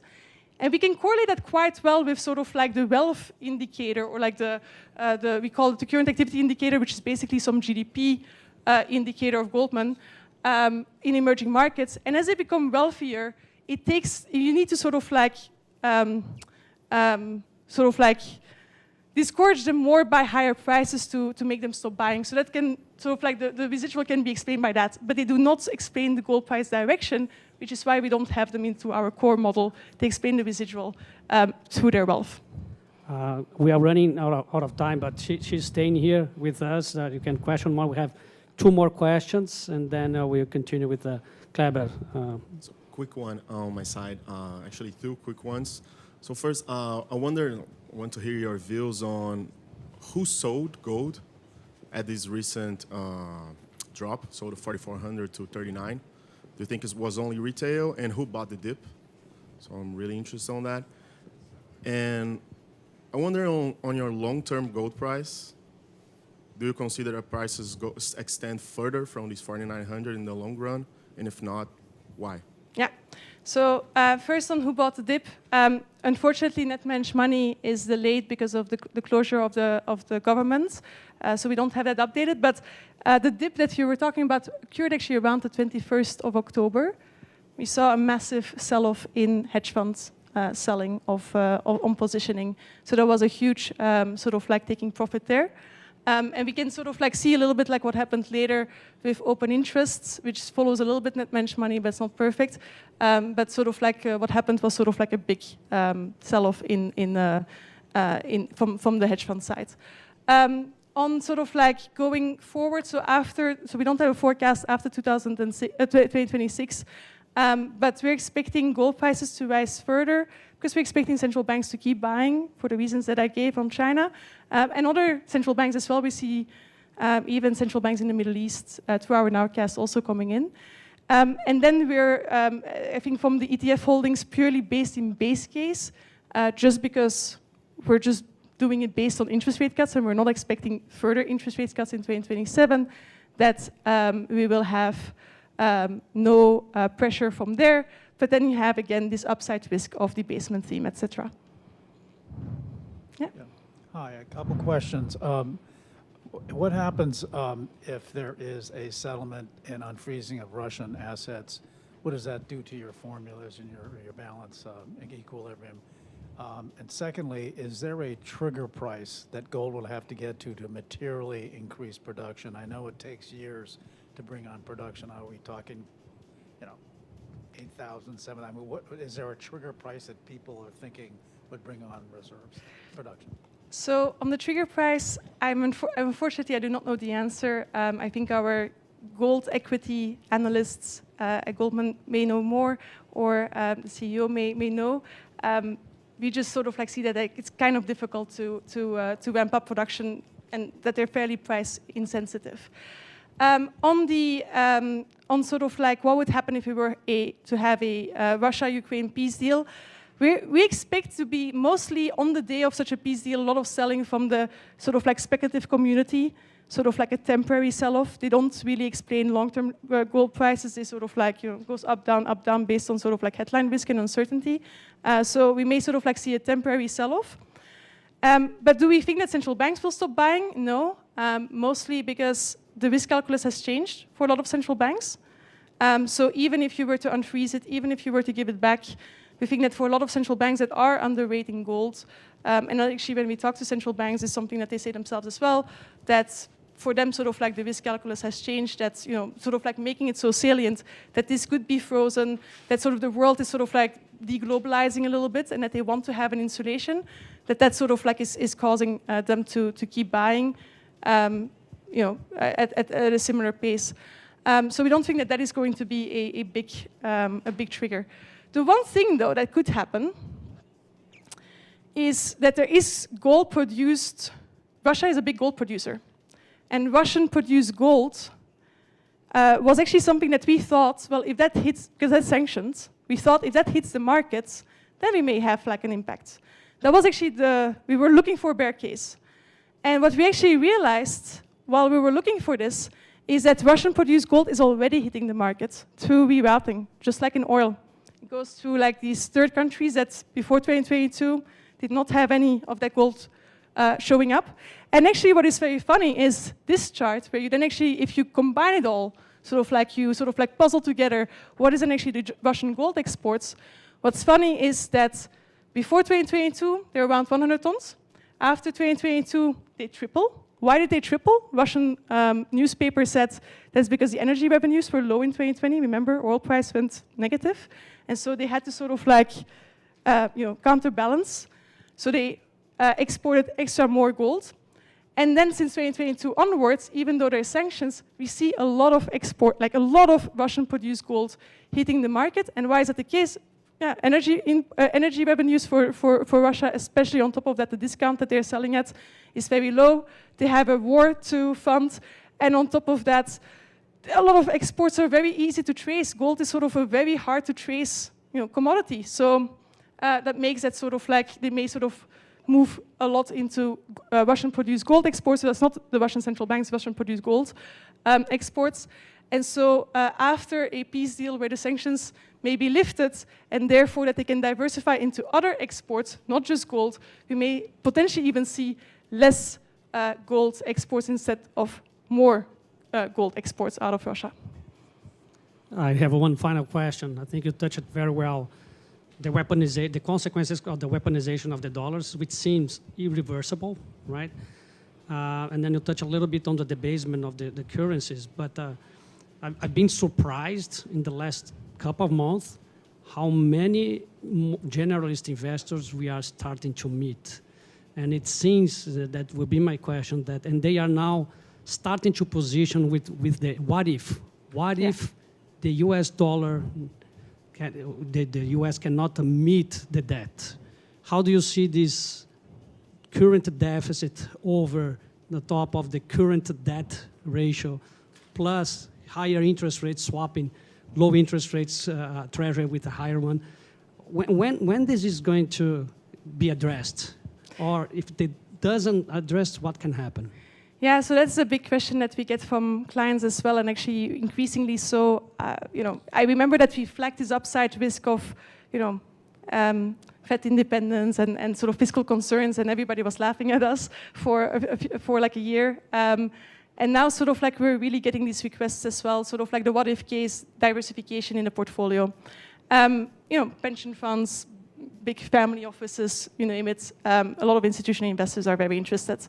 The question, there is also like the question that we have with clients, and it's a little bit tricky because remember like sort of like how in the 1970s, the US sort of like was in a similar problem. Fed independence was clearly damaged. And you also had like these Iranian central bank assets that were frozen, yet they got out of it. And the way that they got out of it in the 1980s was through Volcker, who really raised interest rates with 13, 14, 15%. Really making it very clear, like I'm happy to induce a recession just so that, that sort of like the confidence can be restored in the currency. In today's world, it's a little bit tricky because if you do that, your debt is also going to increase due to the interest payments. So you sort of like sit a little bit in a difficult situation where high interest rates aren't fantastic because it also increases your debt. Low interest rates sort of like will sort of like also increases inflation, which is actually good because then you can inflate your debt, but then people sort of like don't trust your currency. So you sort of like sit a little bit in a tricky situation to navigate. The best thing that can happen for the US is a lot of AI growth, because through growth you can, in that way, sort of like, can sort of like get out of it in that way by, R and G. So thank you, Lina, and that she will stay with us. Welcome to contact her after we finish. Thank you, Lina. It was amazing. For sure, we learned a lot. Thank you so much. I will come back to the presentation here. Just 1 second, please. And now I will invite our CFO, Kleber Cardoso, to talk about cash management. Thank you, Kleber. Okay. Morning, everyone. Good morning, everyone online. And thanks for coming here. It's good to be the first to present after Lina, no? Thanks, Natasha, for that. But I'll do my best. So let's see. One more. Okay, here my presentation. I'm going to touch in 3 highlights of our financial strategy. On our view on how we allocate capital and how we try to use capital allocation to maximize shareholder value. The second point, I'm going to talk about costs, where we are in the cost curve compared to peers, and also the impact of increasing gold prices in our margins. And the third one is the strategy behind the listing on NASDAQ to increase the average daily trading volume and what to expect going forward. First, on capital allocation, this is a simplified way to show the buckets, different buckets we allocate capital. The first one, business maintenance, is which every company is expected to do on day-to-day. Investment we do in sustaining capex to keep our business. How much the minimum we have to invest every year, at least to replenish the ounces that we deplete by production, tax payments, and others. Then the other 2 buckets is where we focus on the return to our shareholders. The first, direct to shareholder return, is for those who don't know, Aura has a dividend policy. We have been paying, and we pay dividends on quarterly basis. We have a minimal dividend policy in which we, in most of the last 5 years, we have exceeded the minimum dividend policy. We have a dividend yield, as Rodrigo mentioned, is probably one of the highest in our industry's 7.5% in the last 12 months, if we include share buybacks.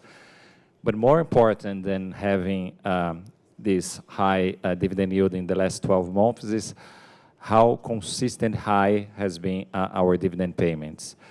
If you take it from 2021 to today, so in the last 5 years, we had years in which we paid at least 6.5% in dividend yields, up to 13.5% dividend yield. So the dividends have been robust, not just because of gold prices, but have been consistently robust now in 5 years, I would say. And the last one to highlight is an investment that also generates shareholder return, is the investment to expand our business, which includes the investments we're doing not only to keep the life of the mines, but to expand the life of the mines. As Glauber showed, we have been accelerating the investment in geology, more than doubling the reserves, doubling the measured indicated resources in the last 4 or 5 years. Also, we have been very active in terms of making acquisitions and also building new mines, as Pythagoras was showing. And that is growing the company, generating shareholder value. On this business expansion, we have very good examples on our mindset on what we take in consideration when we make a new investment. So when we're deciding to make one acquisition or building a new project, we don't focus on size. Of course, we want to grow. Every company want to grow. We see there is a value for growing. but the decision-making is based on financial KPIs. When we make a new investment decision, what we take in consideration is, okay, which decision I'm going to make that's going to maximize my internal rate of return, is going to minimize the payback we're going to get from these investments, and reduce risk. So many times we even decrease the size of the project to start so that we can decrease the capex while allowing room to then pursue for expansions or optimizations once the project is de-risked. For this, I bring you two interesting case studies. This is the case study for Almas. I think it is it's a very nice example that explains very well how we think about capital allocation.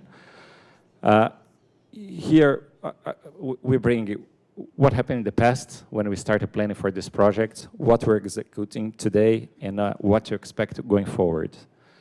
So a little bit history about Almas. Almas was a project at that time. It was not an operation. We acquired in 2018. When we acquired Almas, there was a feasibility study at that time. It had been produced 2 years earlier for a mine with production capacity at the plant of 2 million tons per year, with at that time an expected capex of $93 million, which in today's money would be about $120 million.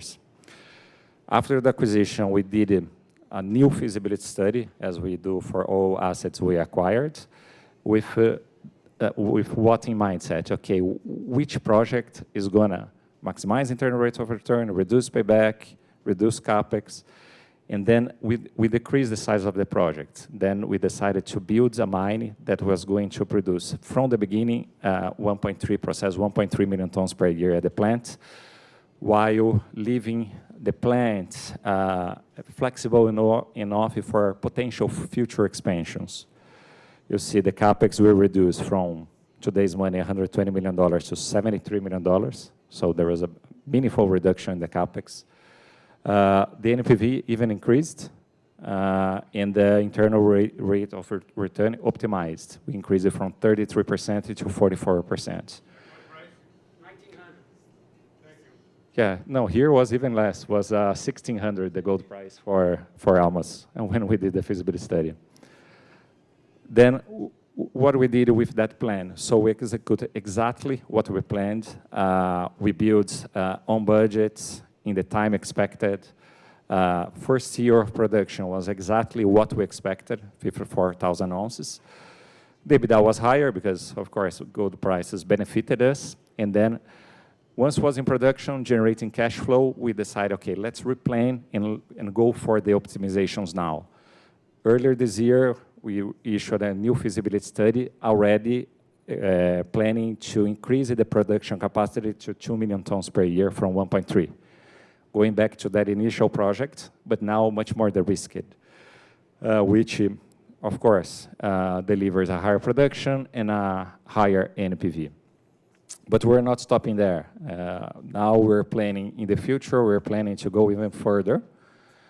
So we're now operating already at 2 million tons per year, planning already to increase to 2.5 million tons, as Glauber mentioned, potentially even 3 million tons, and making all the investments to keep expanding the life of mine, the potential of the underground, and so on and so forth. This is for Almas.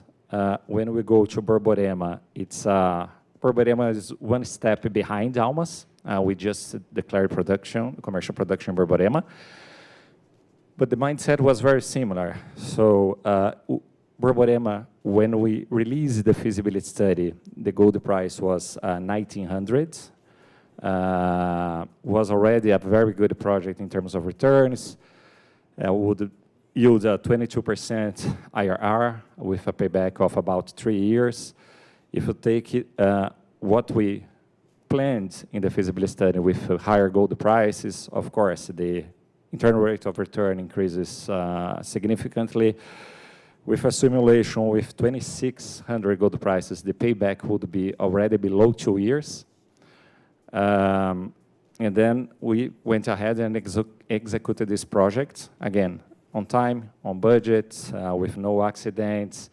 It's already one of our lowest all-in sustaining cash costs mines. And we are in the phase now that we were 1 year ago with Almas to plan for potential increase and potential optimization expansions. Working to move the roads, as Glauber was explaining, which can increase very significantly the reserves and resources. Still investing to increase even further the resources in the north area. And then once that's accomplished, we can, just like with Almas, to plan for expansion in production capacity. So these are just two examples, but you can expect similar approach for the next future projects, Era Dorada, Matupá, and potential new projects that we might acquire. You know, with always optimizing the internal rates of return, and payback, try to reduce the upfront capital that we put to minimize the risk. Then once the risk is reduced, look for the upsides. And this, just to close this chapter, just an overview of that first page that was showing in terms of capital allocation, the shareholder return through dividends, in the business expansion, how much we have invested in the last 5 years. So we paid in between dividends and buybacks since 2021, $300 million. We invested in expansion, building new projects, accelerating exploration program, and acquisitions over $600 million since 2021. So returning together more than $900 million in few years. What's very important, without stressing the company, you know, with a healthy cash position and a very healthy leverage, net debt over EBITDA ratio, never reaching 1 time in the past. Despite in the past, in 2021, 2022, gold prices were at a much lower level. 415 minus 351 is 65. You have 150. Where's the rest? Sorry? 415 of gross debt minus 351 of cash leaves 65 million. Down at the bottom, you have 150 million. What's the difference? No, the bottom is the net debt to EBITDA. Is the ratio. Yeah. Oh, that's net debt to EBITDA. Excuse me. Yeah. The 0.15. But then just to conclude, you know, so the secret that we did in the past to pay substantial dividends and grow the company without stressing our balance sheet is investing in projects with quick payback, high internal rate of return, so that when we win projects, we have the returns, we can go to the next one, and we don't leverage our balance sheet.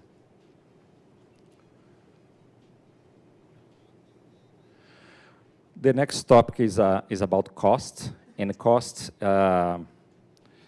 if you take the last couple of years, especially the last 2 years, we all saw, of course, gold prices going up very fastly. And when we see the margins generated by gold producers went up as well. But in general, if you take the industry average, not in the same proportion. What we're seeing is also increase across the boards in cash costs for the industry. And this, we have been fighting very strongly to keep our cash costs in the same level or similar level, so that this increase in gold price can go to the P&L. We have been successful in this period. Oh, sorry. What did I do? Eu encostei alguma coisa aqui?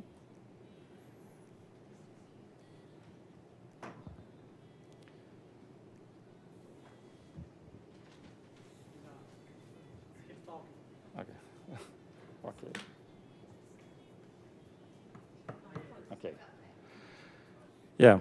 So if you take, again, last 2 years, now there's a lot of information here in this page, but here in the bottom, we have in red is gold price quarter by quarter in the last 2 years. In gray is the cash cost, not the OIN, the cash cost per ounce. And what we see is, of course, as we all know, gold price is increasing quarter after quarter, not in Q3 about 3,500, not 4,000 yet. And our cash costs pretty much in 1,000, 1,100 range. So have been successful keeping the cash costs down.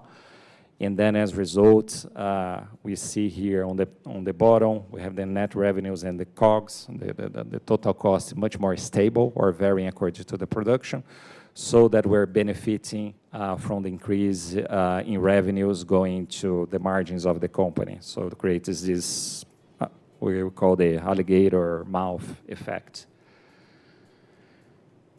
This look internally. When we look externally, we have a similar message. Here we have a chart of the all-in sustaining cash cost curve of the gold mining sector. We see that Aura has been well positioned in the second quartile of the industry. If we take the same chart 3 or 4 years ago, we were in the third quartile, and we have been working to push Aura to the second quartile. When we do a more selective peer analysis comparing with other mid-tiers or large companies with significant operations in the Americas as well, we see we're among the lowest cost as well.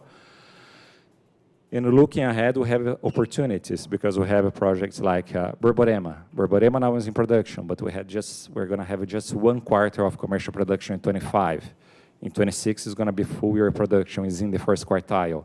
The new projects, Era Dorada and Matupá, are also in the first quartile of the cash cost curve. So as this new project comes, we're going to remain competitive.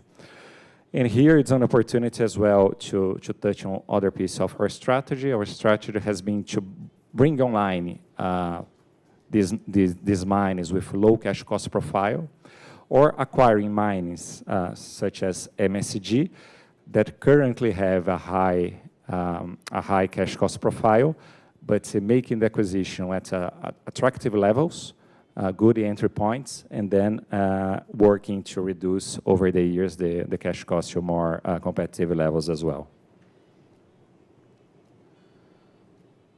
Okay, and then the third topic is our focus on increasing daily trading volume. This has direct relationship with the NASDAQ listing. So what was behind, it was mainly over the last couple of years, we have been meeting many investors or potential investors in Brazil, North America, Europe. Many global investors liked our case, our approach to generate value, but we got consistent feedback that our daily trading volume was too low for them to invest.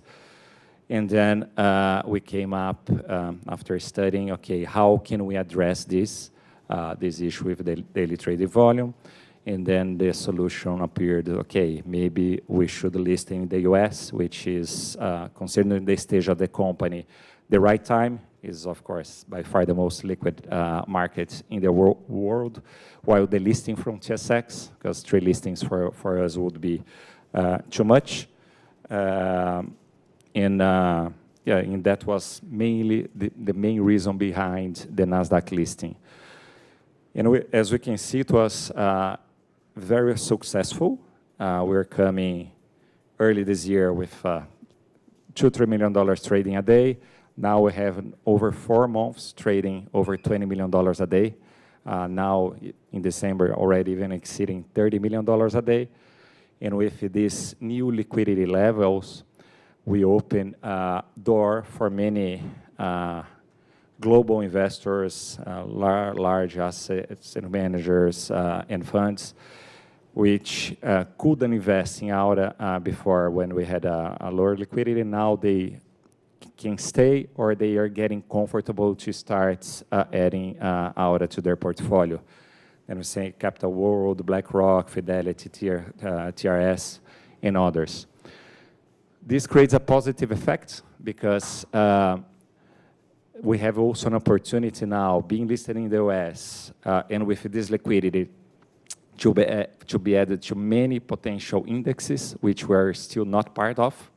So 26 is going to be a lot, our focus on being added into many of these indexes, which is going to reinforce the cycle. No? Being added to index is going to keep our daily trading volume high, and then it's going to open the door for more and more investors, and then this is going to help. Is not going to be the only solution, but it's going to help also close the valuation gap that we have with our peers.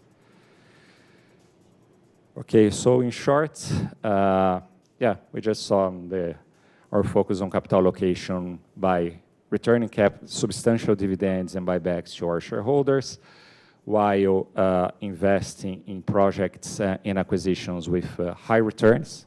Then we can pay the dividends without leveraging the company, while keeping our costs at low levels with opportunities with new assets that are going to come online. And the opportunities now with increasing daily trading volume to bring even more and more investors and help to close the valuation gap we have so far.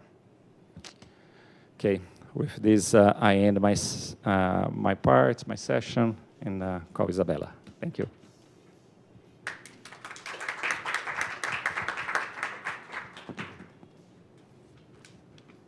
Thank you, Kleber. I am Isabella, and I'm going to talk about our culture, our people, and also sustainability actions. This is the last session before we move to Q&A. And I would like also to give some examples of how we make this happen in Aura. So how to balance this people-first culture with the high-performance culture. The mandala is how we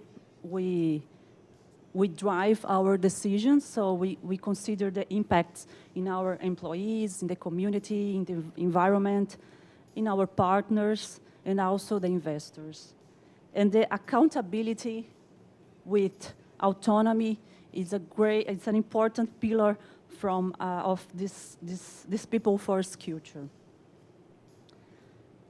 So here are some examples to understand how it works in Aura. When you arrive in our offices, in our operations, there are no walls, no separate rooms, open space offices. The communication style and the decision-making is much faster and considers everybody.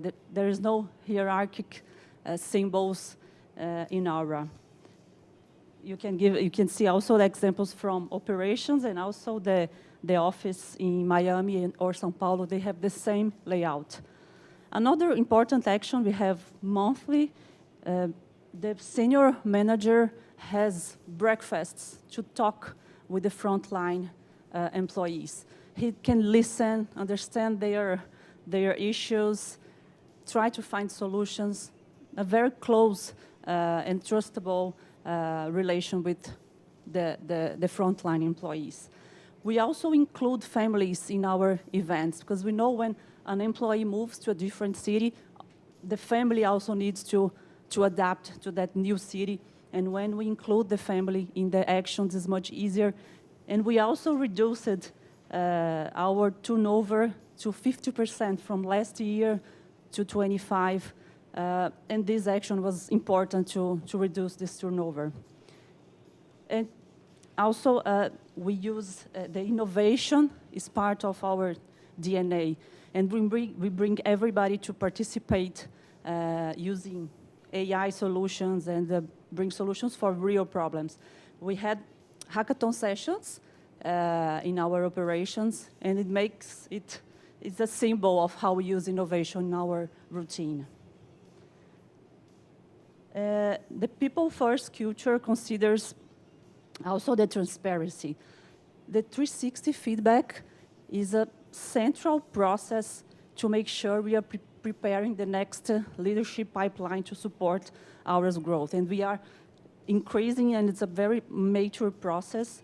We have been increasing the number of people that are participating of this process. 100% of the leadership, 100% of specialists are evaluated and have their feedback to know how to grow and how to make sure they are making the right things to grow together with the company. As a result of this process, we have 80% of senior managers coming from internal promotions. And when we go to a level down, their leadership, we have 37% coming from internal promotions. We are working to increase this 37% number. And we have two important initiatives. The first one is the mentoring program. We have senior leaders developing young future potential leaders. It's a mechanism who is growing year by year. And we also have the training program who is being very mature also to prepare this new leadership for the future. The people first culture applies also for the communities we are working. Sorry. I want to talk about the compensation policy. We reward great performers, and everybody knows what are the tools with transparency.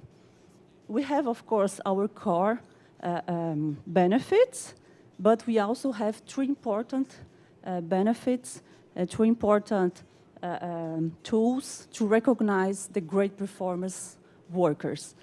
The high bonus, the short-term bonus, and the long-term bonus. And again, everybody knows how it works. So it's easy to understand how I can arrive in that top of the performing work.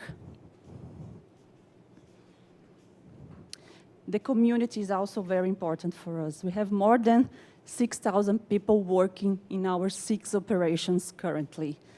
65% of these people are local, were hired locally, and we spent, only in the 3 first quarters of this year, we have spent more than $127 million in the local, with local partners. Of course, we are working to prepare better this community. We train year by year the suppliers to make them become our partners, and we also train people from community to work with Inaura.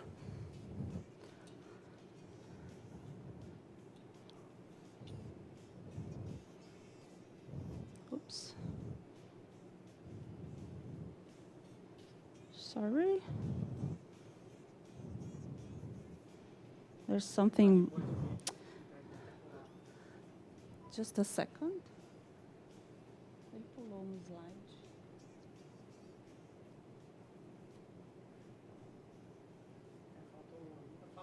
Yep.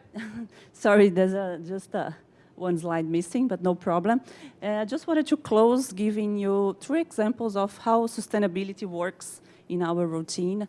I wanted to talk about 3 different operations with 3 different times of life. The first one is Minosa in Honduras, has been more than 50 years operating. And we are also thinking about how that community is gonna be when we leave that community. So one day the mine is gonna close like the other mines in our company. And we are preparing the community, testing a grape seeds plantation for the wine production.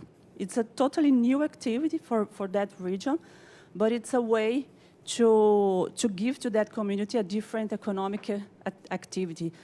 To be clear, more than 90% of that operation has a local people working in that operation. So the dependency level of this community is so high, and we are really concerned about how this community is gonna develop when we will not be there anymore. So we are testing this new activity. We expect to have good results in the next year.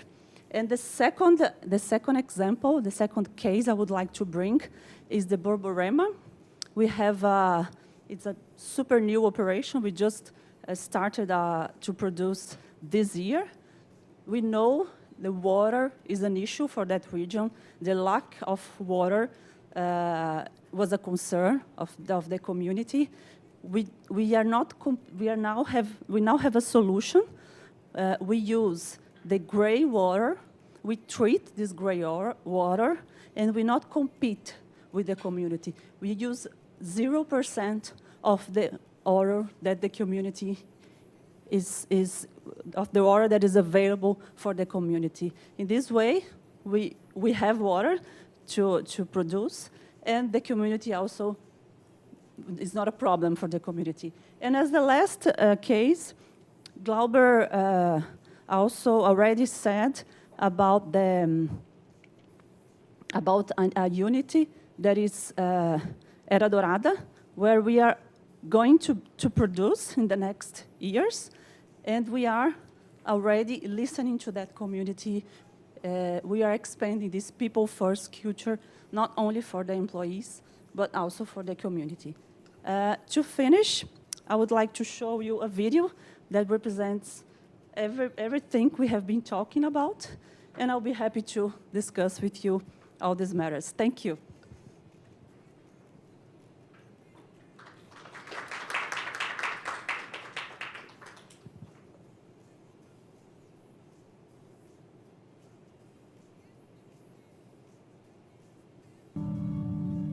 We believe that what lies beneath the surface can transform what happens above it.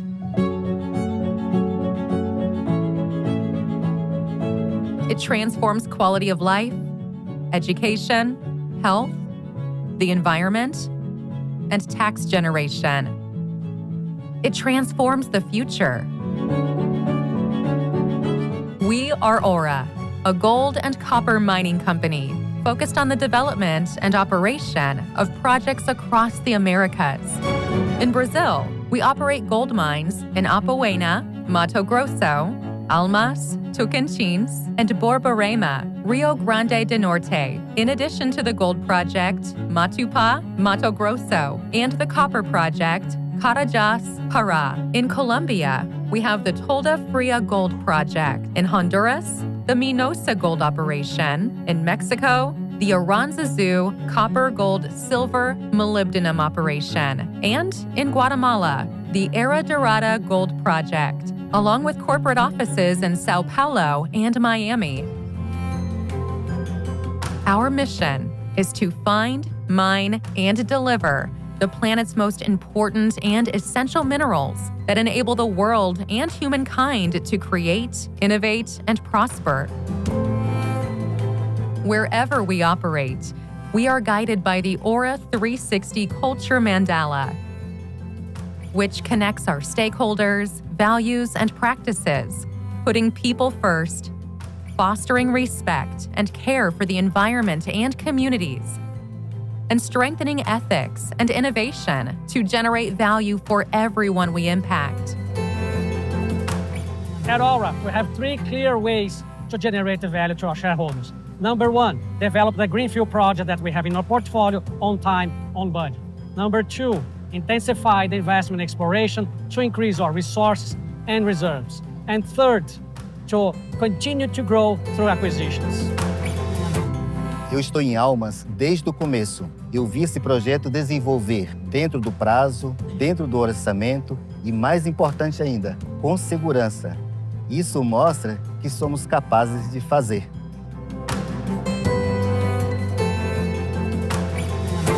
We do it with ethics and innovation, using environmental solutions and technologies that reduce impacts and enhance care. And Borborema is another milestone. A água de reuso ela se tornou um insumo fundamental para a sustentabilidade do nosso negócio. E dessa forma a gente ajuda a Aura, o meio ambiente e a comunidade em que estamos inseridos. A vinda da Aura nos trouxe grandes oportunidades, não só para o nosso negócio, mas para toda a região do Seridó. In Almas, we innovated to transform residual material from the processing plant into agricultural input. Na Aura, todas as etapas do processo refletem tecnologia, inovação e compromisso genuíno com o uso eficiente dos recursos. We are Great Place to Work certified in every country where we operate. And we continue to support women in mining, promoting respect and inclusion for women throughout our organization. Because for us, diversity brings different perspectives, strengthening our decision making. Aqui dentro, a gente sente que pode. A Aura não impõe limites. A mulher pode ser líder, técnica, operadora de mina. É possível de verdade. It's no coincidence that Apoena has been recognized as the company that hires the most women in its region. At Aranzazu, Romana began as a cleaning assistant. She studied, dedicated herself, and through merit, today she operates the control room. In Minosa, Honduras, the Seeds of Hope project is exploring a new vocation for the region, a vineyard, a positive legacy, and an economic alternative beyond mining. Aura viene, conversa, escucha, respeta nuestra manera de ser, sentimos que hay diálogo, es diferente. Aranzazu and Minosa have been recognized as socially responsible companies. And Aura operates in line with the principles of the World Gold Council and the United Nations Global Compact. At Aura, we believe in the unlimited potential of the human being. And for that, we created the right environment for our employees to make their decisions and give their best potential. All the decisions understanding what will be the impact over the environment, impact over the communities, and of course, to their own employees. This is Aura 360.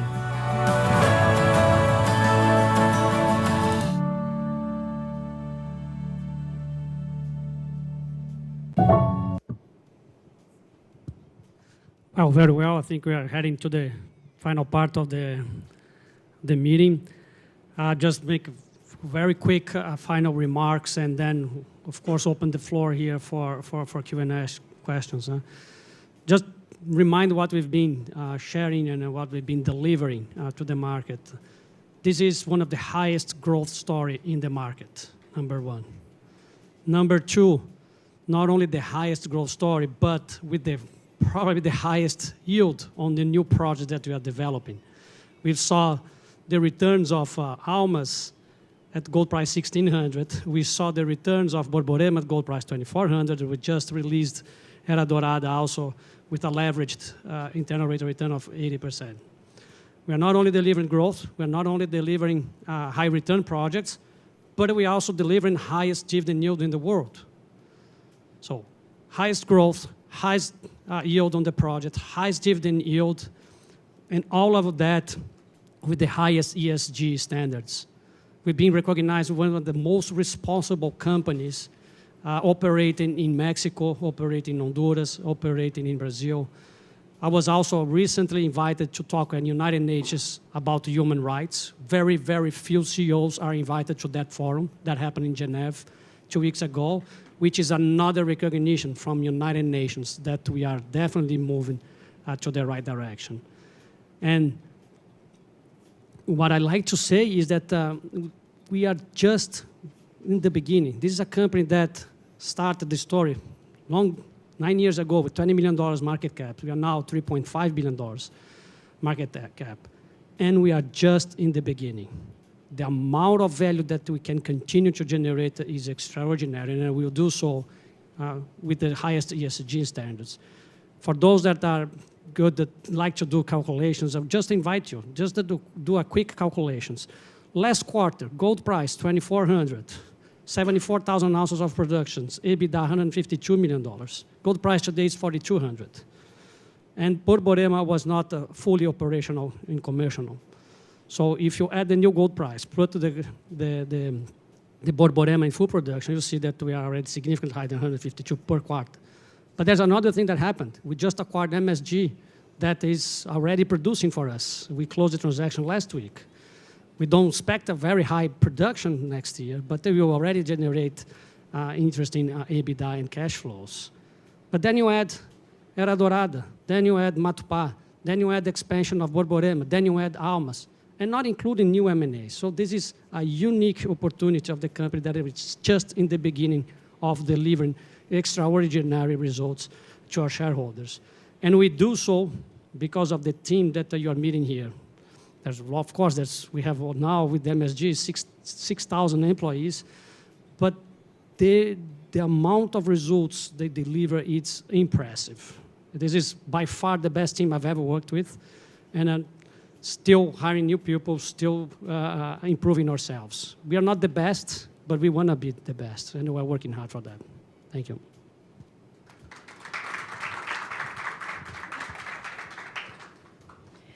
So thank you for your attention. Now we are starting the Q&A section. I will invite all the management to join me here in the place, in the podium, and then you can receive the questions. Just waiting for the chairs. The chair is good, but we can stand. Yeah.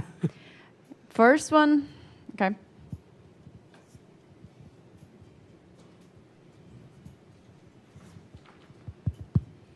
Hi everyone. Edgar from Itaú BBA. So maybe we can start with Era Dorada.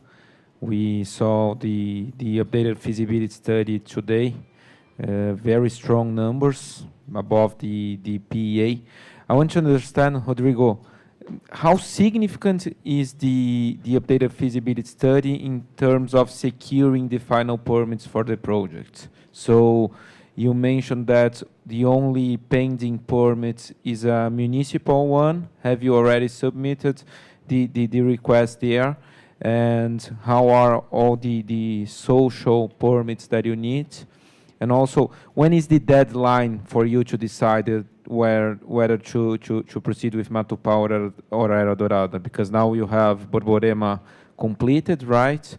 And probably 2026 will be a year with new projects. So probably you want to move further with any of those. So when is the deadline?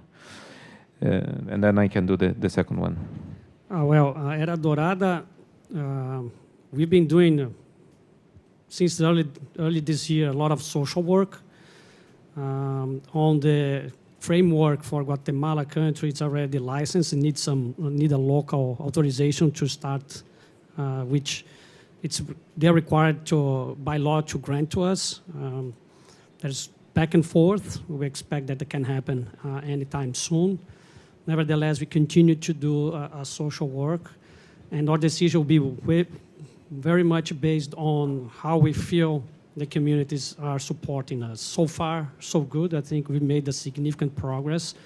We had community leaders visiting our operations in Brazil. We had government officials also understanding more about Aura. So it thinks that things are getting together, that we can make a decision anytime soon. Difficult to say when. If we feel we don't have the right environment to start the construction of Era Dorada in the next 2 or 3 months, we're going to do with Matupá, right? So we don't want to wait too much in order to make that decision. Okay, thank you. And the second one, Rodrigo, given your final remarks, we know that you have been generating a lot of money, very strong free cash flow generation, very strong growth potential, not only with the assets that you shared today, but also there are other assets within the company, Altamira, Serra da Estrela, and so on and so forth. I want to understand, Rodrigo, you share that Aura is still trading at a discount to the peers, even to junior peers. So why do you think is that? What could we be losing here? Why do you think that Aura is still at a discount? And what do you think we could do and you could do to improve further the valuation metrics here? Yeah, it's a bit frustrating, of course, to be with the multiple behind our peers, and we are changing the peers, which is a good opportunity for investors, right? It's not always that you can find those kind of situations. It's a mixed feeling why this is. I think it's a new story. We've been growing so fast in the last couple of years. Sometimes investors say, well, but I lost the run, right? You already came from $700 million that was 3 years ago, now $3.5 billion. I lost the run. And then I tell them, listen, see what's happening with our cash flows. It's growing even faster, right? So it takes a while for investors to get more comfortable with those kinds of situations. There was I think, a variable that we had to address was the daily trading volume. It's very good, $1.5 million for small family offices and small funds, but not enough for big guys and ETFs. Now we are on their radar. And we had no coverage also in the United States in terms of equity research. And now we are improving this. Lawson is here also, so he's covering us. And I'll invite you all, take a look on the reports, and then you'll see the consistency of what we've been delivering. So down the road, I'd expect not only to close this gap of NAV, but we're changing the peers. So we still have a lot to do. And we talked about here 600,000 ounces that is already mapped or above. But we feel we can continue to grow with that high returns project and at least at 1 million ounces. And that's what we are going to pursue.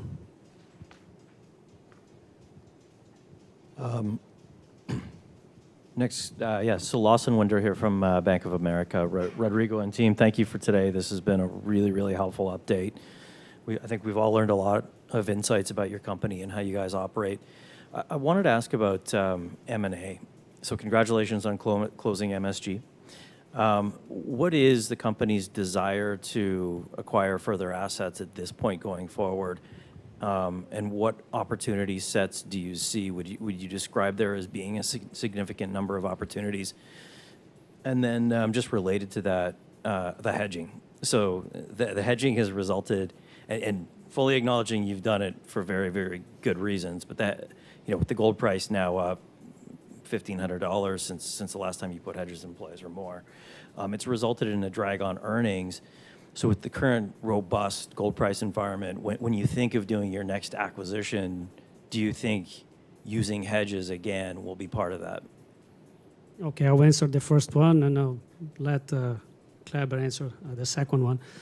In terms of M&As, we are clearly America players, right? Either Latin America, South America, or North America. You should not expect Aura to go to Africa or Asia or Australia and others. We feel that we have the Latin America DNA or North America, right? I wouldn't expect North America anytime soon because of these discounted multiples. Assets here are worth more than the Latin America, which is fair. But yet the gap of the multiple is too big for us. It'll be too dilutive to our shareholders. I think we have a homework to do in order to narrow this gap in order to go to North America. We like either assets that is very close to engineering level or feasibility study, as was Era Dorada, with no geological risk, or projects that's already in operation. So very good examples of what we've done. The acquisition of Borborema, project that was very close to feasibility study. We updated the feasibility study, we built and then we produced. And MSG is another good example. Mine that has been operating, and we saw room for significant improve in resource and reserves, and also adding value by reducing the cost. So either we acquire something that's close to construction or something that it's already in production.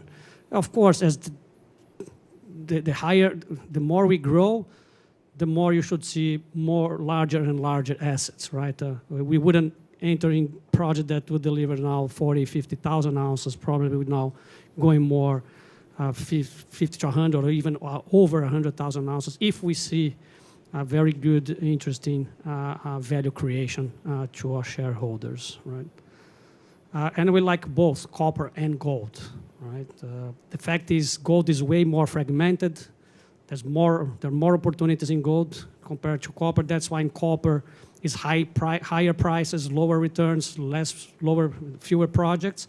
That's why it's the very few ones that we entered in our earlier stage is Serra da Estrela, which still have a few years to develop an exploration, but that's on copper and can be sizable. Kleber, and I'll let you answer the other one. Yeah, on the hedges, just to put a context, so we don't do hedges on an ongoing basis of our business. At that time, when we decided to enter in hedges for the Borborema project, at the time, our cash position, we were a smaller company, we had a smaller production, less mines, and our cash position was roughly $100 million. and we are making a capex decision of $190 million. So that was a big decision that if gold prices had gone into the other direction, could have put the company at the risk. So it was the right decision for that time to protect the company. As both Aura grew and also gold prices at our new levels, we have more alternatives. So depending on the investment we're going to make, maybe we don't need to do hedges, because if things don't go the way we expect, we have a much more robust company with several operations, or a much more diversified company today than we were in the past. We have also alternatives. Instead of doing zero-cost collars or forwards, for example, we might analyze acquiring put options, for example, because now with gold prices over 4,000, so to protect a project, so taking as example Era Dorada, that we released the feasibility study, so the only sustaining cash cost is below 1,200, you know. So to guarantee a payback, you don't need to have a floor that is too close to the current spot price. So we might analyze alternatives if we decide, okay, it's prudent to do a hedges for a new project. We might analyze buying put options, for example. So now I would say we have more alternatives, and we not necessarily are going to follow the same direction, considering our preference not to be hedged, as long as then it doesn't put at risk Aura as a whole.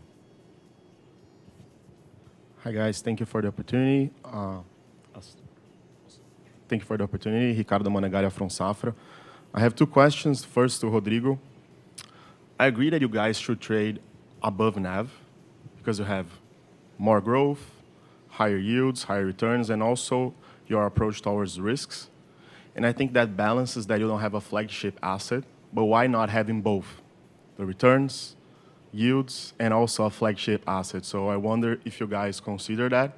And I understand Canada and the US are restrictive in terms of valuation, but what about Mexico? A lot of things going well in the country, in the mining sector, so I wonder if you guys consider.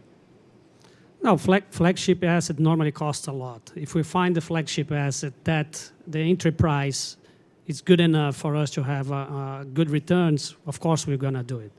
What we don't want is to overpay for flagship assets. Then it all depends on how you generate value on those projects, right? If the flagship asset, you have good entry price or have good optionality, either to reduce the cost or to increase resource and reserves, maybe it will be considered. But normally it's harder to find those, right? And what we've seen is in other projects, its returns are so high in other places that yet we have not decided to that direction. Second question you made was? Yeah, so the second question, I have not asked, but to Glauber or Pythagoras, you have success with your creative engineering, such as the sewage water treatment. So I wonder if you guys came up with ideas on how to tackle the challenges in MSG or even Era Dorada that you could share with us. Yeah, in MSG, what we expected is much more from the operational side, so improve performance. As I comment, so the main issue there is the bottleneck, the mine. In the presentation, shows pretty much clear that the tons feed in the plant is dropping along the next few years, so it means that the spare capacity is still there. And what do we see with those conversion in the resources into more reserves?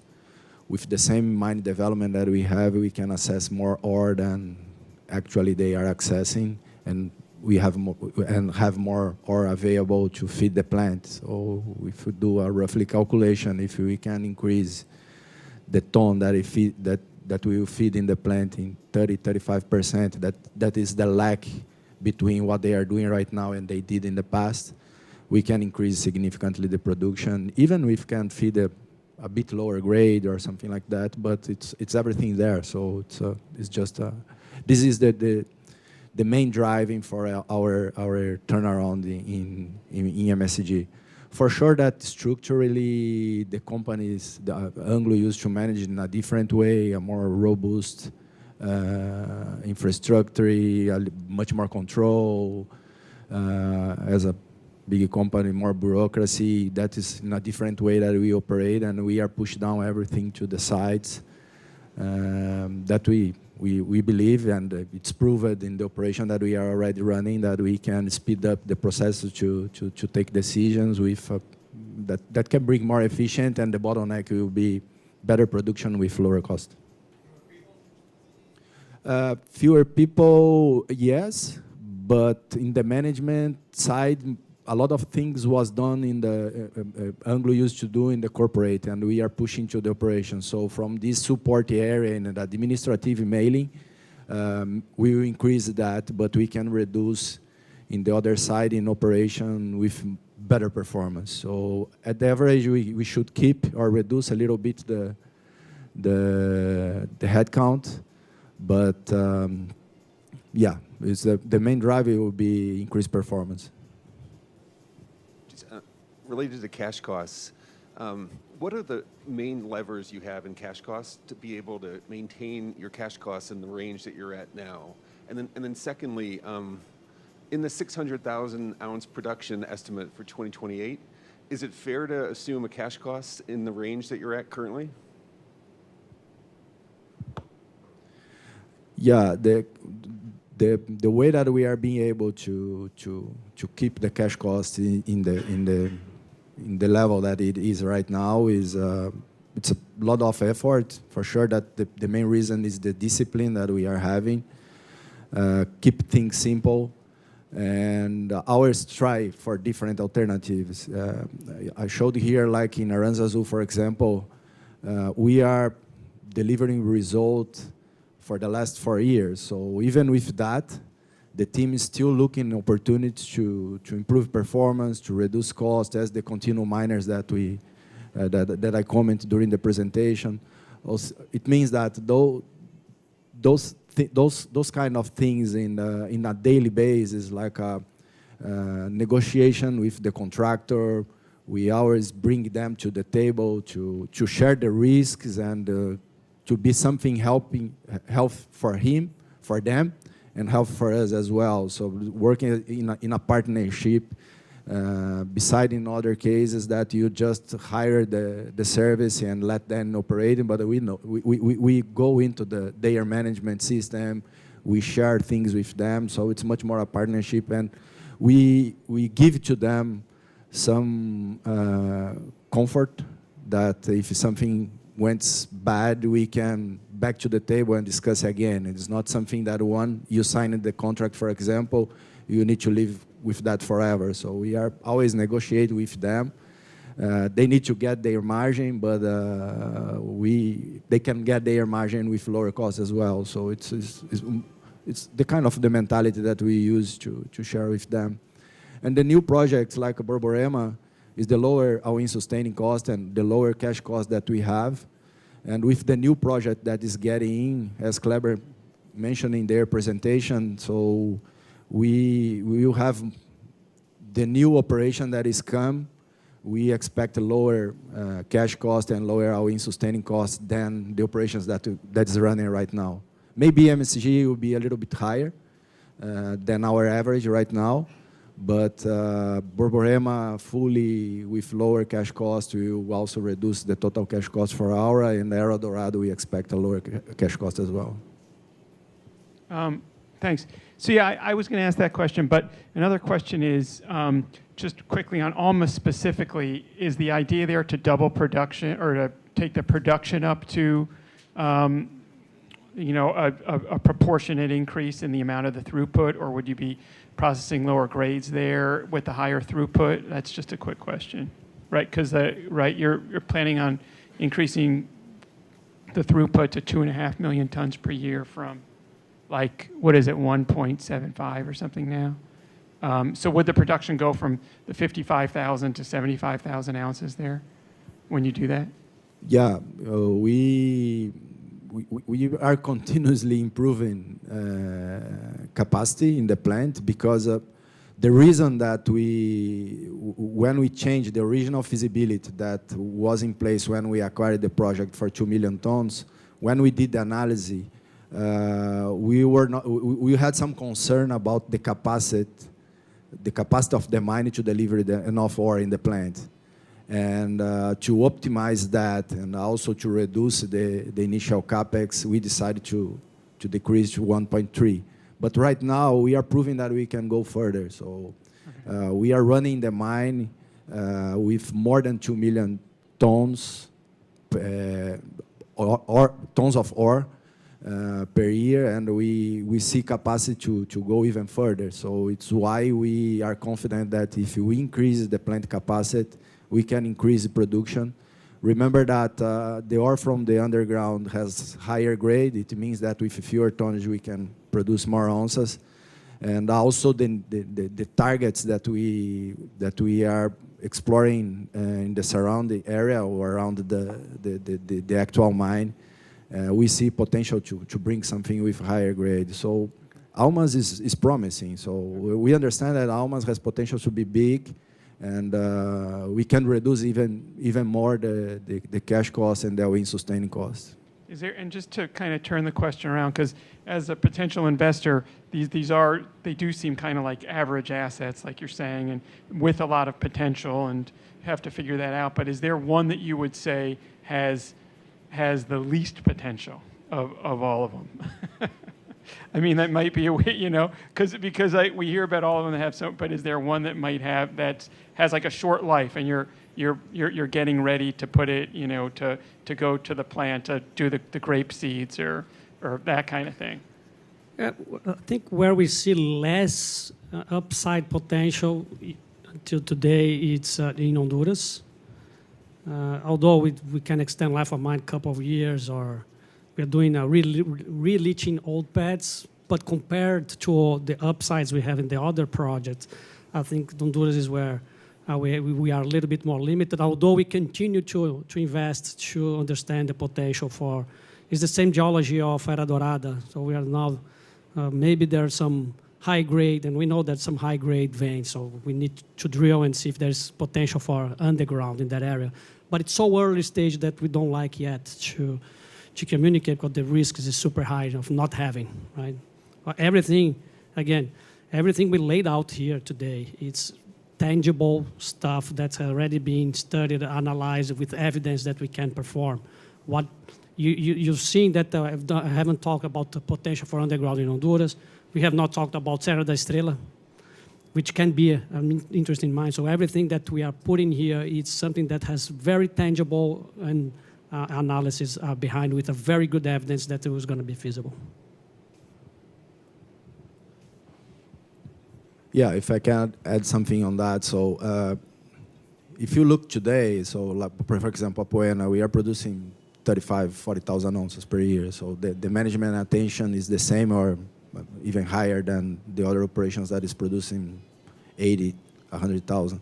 But when we do this analysis, we're for sure that we cannot just look in the actual performance. When we see the potential that has in the area, for example, to increase reserves, to increase the research, to increase the reserves, encourage us to keep the operation in this level that they are, and we know that in the next 2 or 3 years we will get back to 50, 60,000 ounces. But it's still a lot of potential, because it's a very prolific area. The artisanal miners that are in the region, not in our areas, but in that region, it's always the meaning that there is good grades in that zone, free golds that we didn't explore, to say that there is no potential to bring Apoena for even the higher level of production than we have that we had in the past. So. Excuse me, I have 2 questions. Of all your heap waste, what percentage do you think you could recover into gold now? The old heap dumps.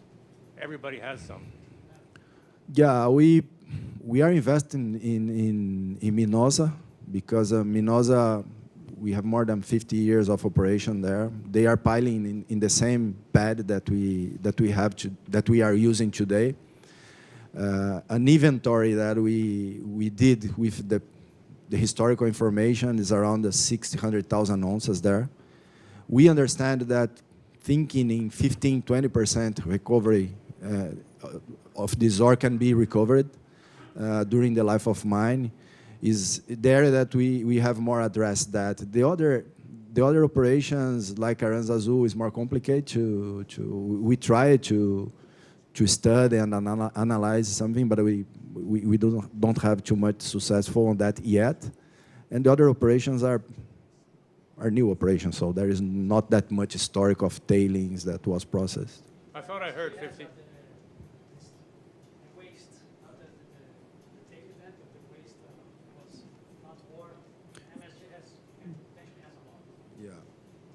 Yeah, MSCG, we are identify some old waste dump that have decent grade that can be feasible. Is that also 15 or 20%? In MSCG, no. In MSCG, we have some specific waste dump that we are evaluating and doing the estimation to understand how many gold we have. So. And elsewhere, is it? I didn't understand. 15 or 20% elsewhere? In Minosa, 15-20%, and EMSCG. 600,000 or 15 or 20% of 600,000. 15-20% of the 600,000. So 120,000. Yeah. Yeah. Okay, I misunderstood. And do you know what the cost might be per ounce? No, not yet. Okay. And here's my second bigger question. This happened last week, so I want to know if it's going to happen in Brazil. No, not if, when. Zimbabwe increased the royalties from 5% to 10% and changed the taxable depreciation from 1 year to the life of mine. Every government in the world, including Lula's government, Trump's government, Carney in Canada, Sheinbaum in Mexico, want more money. Is there talk in Brazil yet of such a movement? Yet? Well, all the government wants more money, and let's say that all leader, administration of any business, and government is a business, needs to raise revenues and decrease the cost, right? Government sometimes doesn't like to reduce the cost, but also, so this to say that government in Brazil has talking about raising royalties for over 20 years. That's not new. Over 20, 30 years. Every time there's a change in government, they talk about raising royalties. But if you look behind, in the last 16 years, there was probably 2 or 3 rounds on the Senate, on the House of voting. And in the end of the day, royalties was raised from 1 to 1.5% or 0.75 to 1.2%. So there has been some raises, but not significant. And in countries, that's why we like some well-established democracy, it's not a government decision. It's not the president's decision. It needs to go through the Senate and the House, and the discussions happens, and the all government then balance. If you should raise, too much, and the investments are gonna be low. So the fact that this has been tried, Brazil's tried many times, and the result is, yes, some raise, but not significant. Has not been significant raise. Right, we're talking about 1.5% to 2% to 2.2%, 0.75 to 1%. So it's right, but you should expect those kind of initiatives in every country. Hi, thank you, Graham Tanaka, Tanaka Growth Fund. You sell your revenues are in hard currency dollars. What percent of your costs are in sort of a soft currency, and to what extent is that a benefit for you every year? And I was wondering what the inflation rate is. It's much higher in Brazil, et cetera.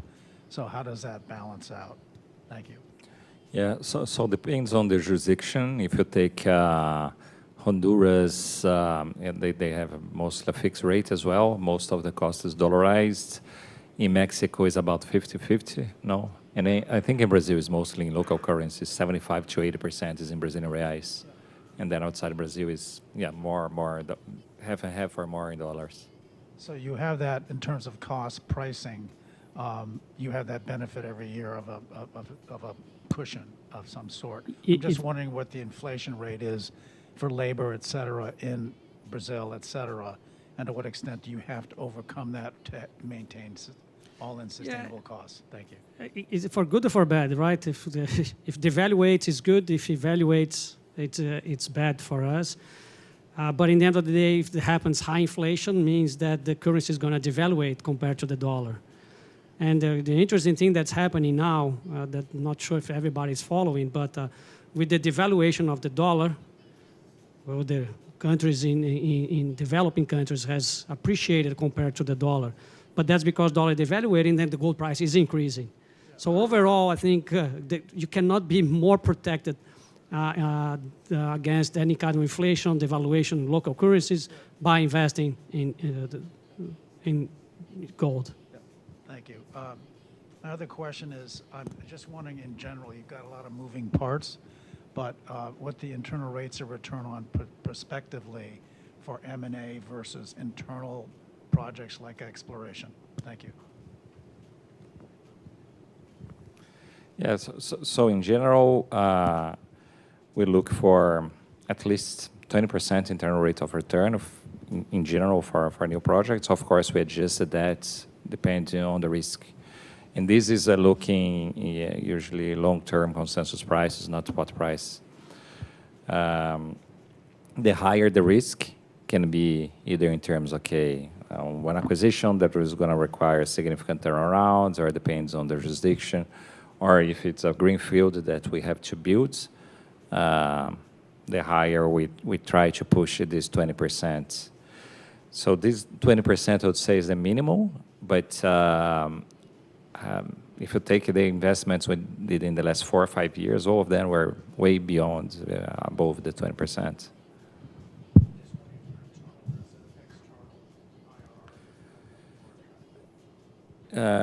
So again, I think it depends. Internal, usually it seems, for example, if we're talking an internal, which is a greenfield project in a new jurisdiction, that's much riskier. If it's expansion of production capacity in Almas or Borborema, is much lower risk. So it depends a lot. Internally, usually seems more comfortable, but if it's a greenfield in a new jurisdiction, not necessarily. So we take a very holistic approach on risk and return. We just don't say 20% and above, right? It depends on risks assessment. Each project is individual. I think that's where you see Aura maybe differentiating, and we know that some projects you can accept lower returns, but others you need to be higher returns.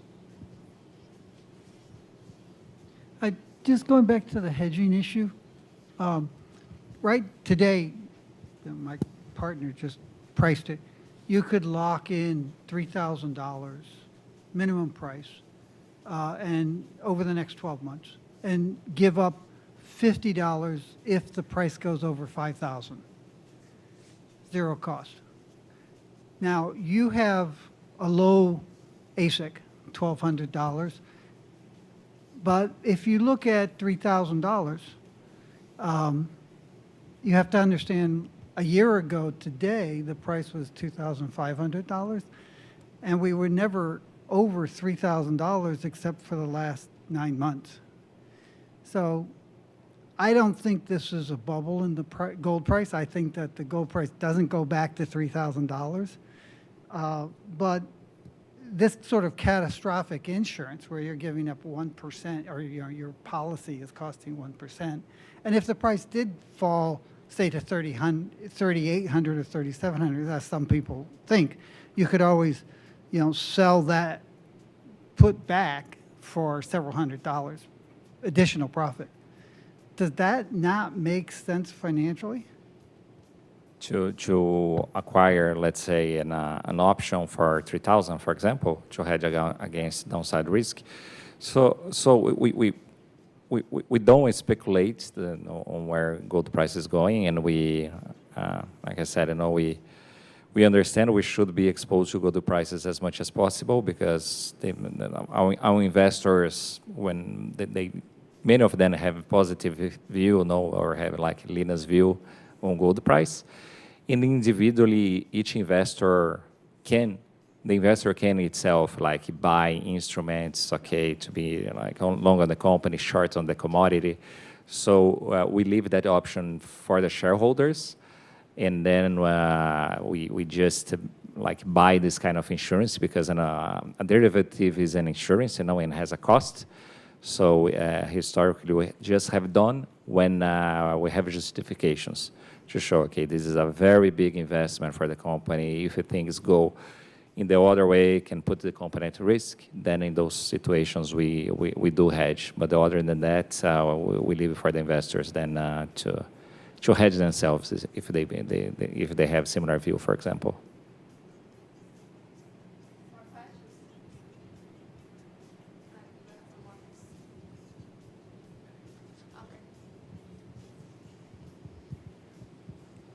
Thank you. If I could just wanted to ask one follow-up question, and that is, as we approach year end, you guys are doing a lot of work on your reserve and resource statement.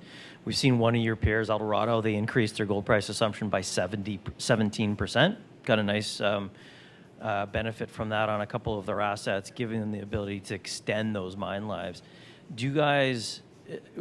Have you guys gotten to a point where you've made a decision on what your year-end gold price assumption would be?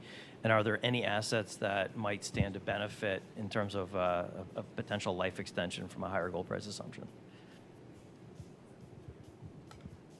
No, he asked if we have extra room to increase resource and reserves by increasing the gold price in our projections and decreasing the cutoff. Yes, that there are some interesting rooms. Depends on asset by asset. They're not the same. Depends if the grades varies very fast or has a more tail curve. But we do have room to increase resource and reserves by reducing the cutoff. I think Era Dorada is a very good example. What can happen? We come from 1 million ounces of reserves to 1.75 million ounces of reserves by doing not only this, but also reworking on the mine plan. So yes, that will be, but we do not manage on the yearly basis on the operations with that cutoff that is on the technical report, which is 2,400. When we go to the mine, we know that the gold price is 30, 35. We already replan according to that. And then if it's low grade but still viable, we put in as an inventory. That's why you see inventory also growing up in Borborema. You saw that also in Almas. Is because we're reducing the cutoff. We have a lot of what was waste in the past, now is not. It's an inventory of a low grade. So that's happening. Another effect that might happen sometimes is, and so depending on the mine, when you reduce the cutoff means that you increase resource and reserves, but at the same time you reduce the average grade. That will have an impact on negative impact on the all-in sustaining cash costs. But that's because we chose, right? But we will try to keep all-in sustaining cash costs at the same level and then start bundling high grade with those lower grades in order not to dilute too much the grade. It's a good problem to have, right? It's a good problem.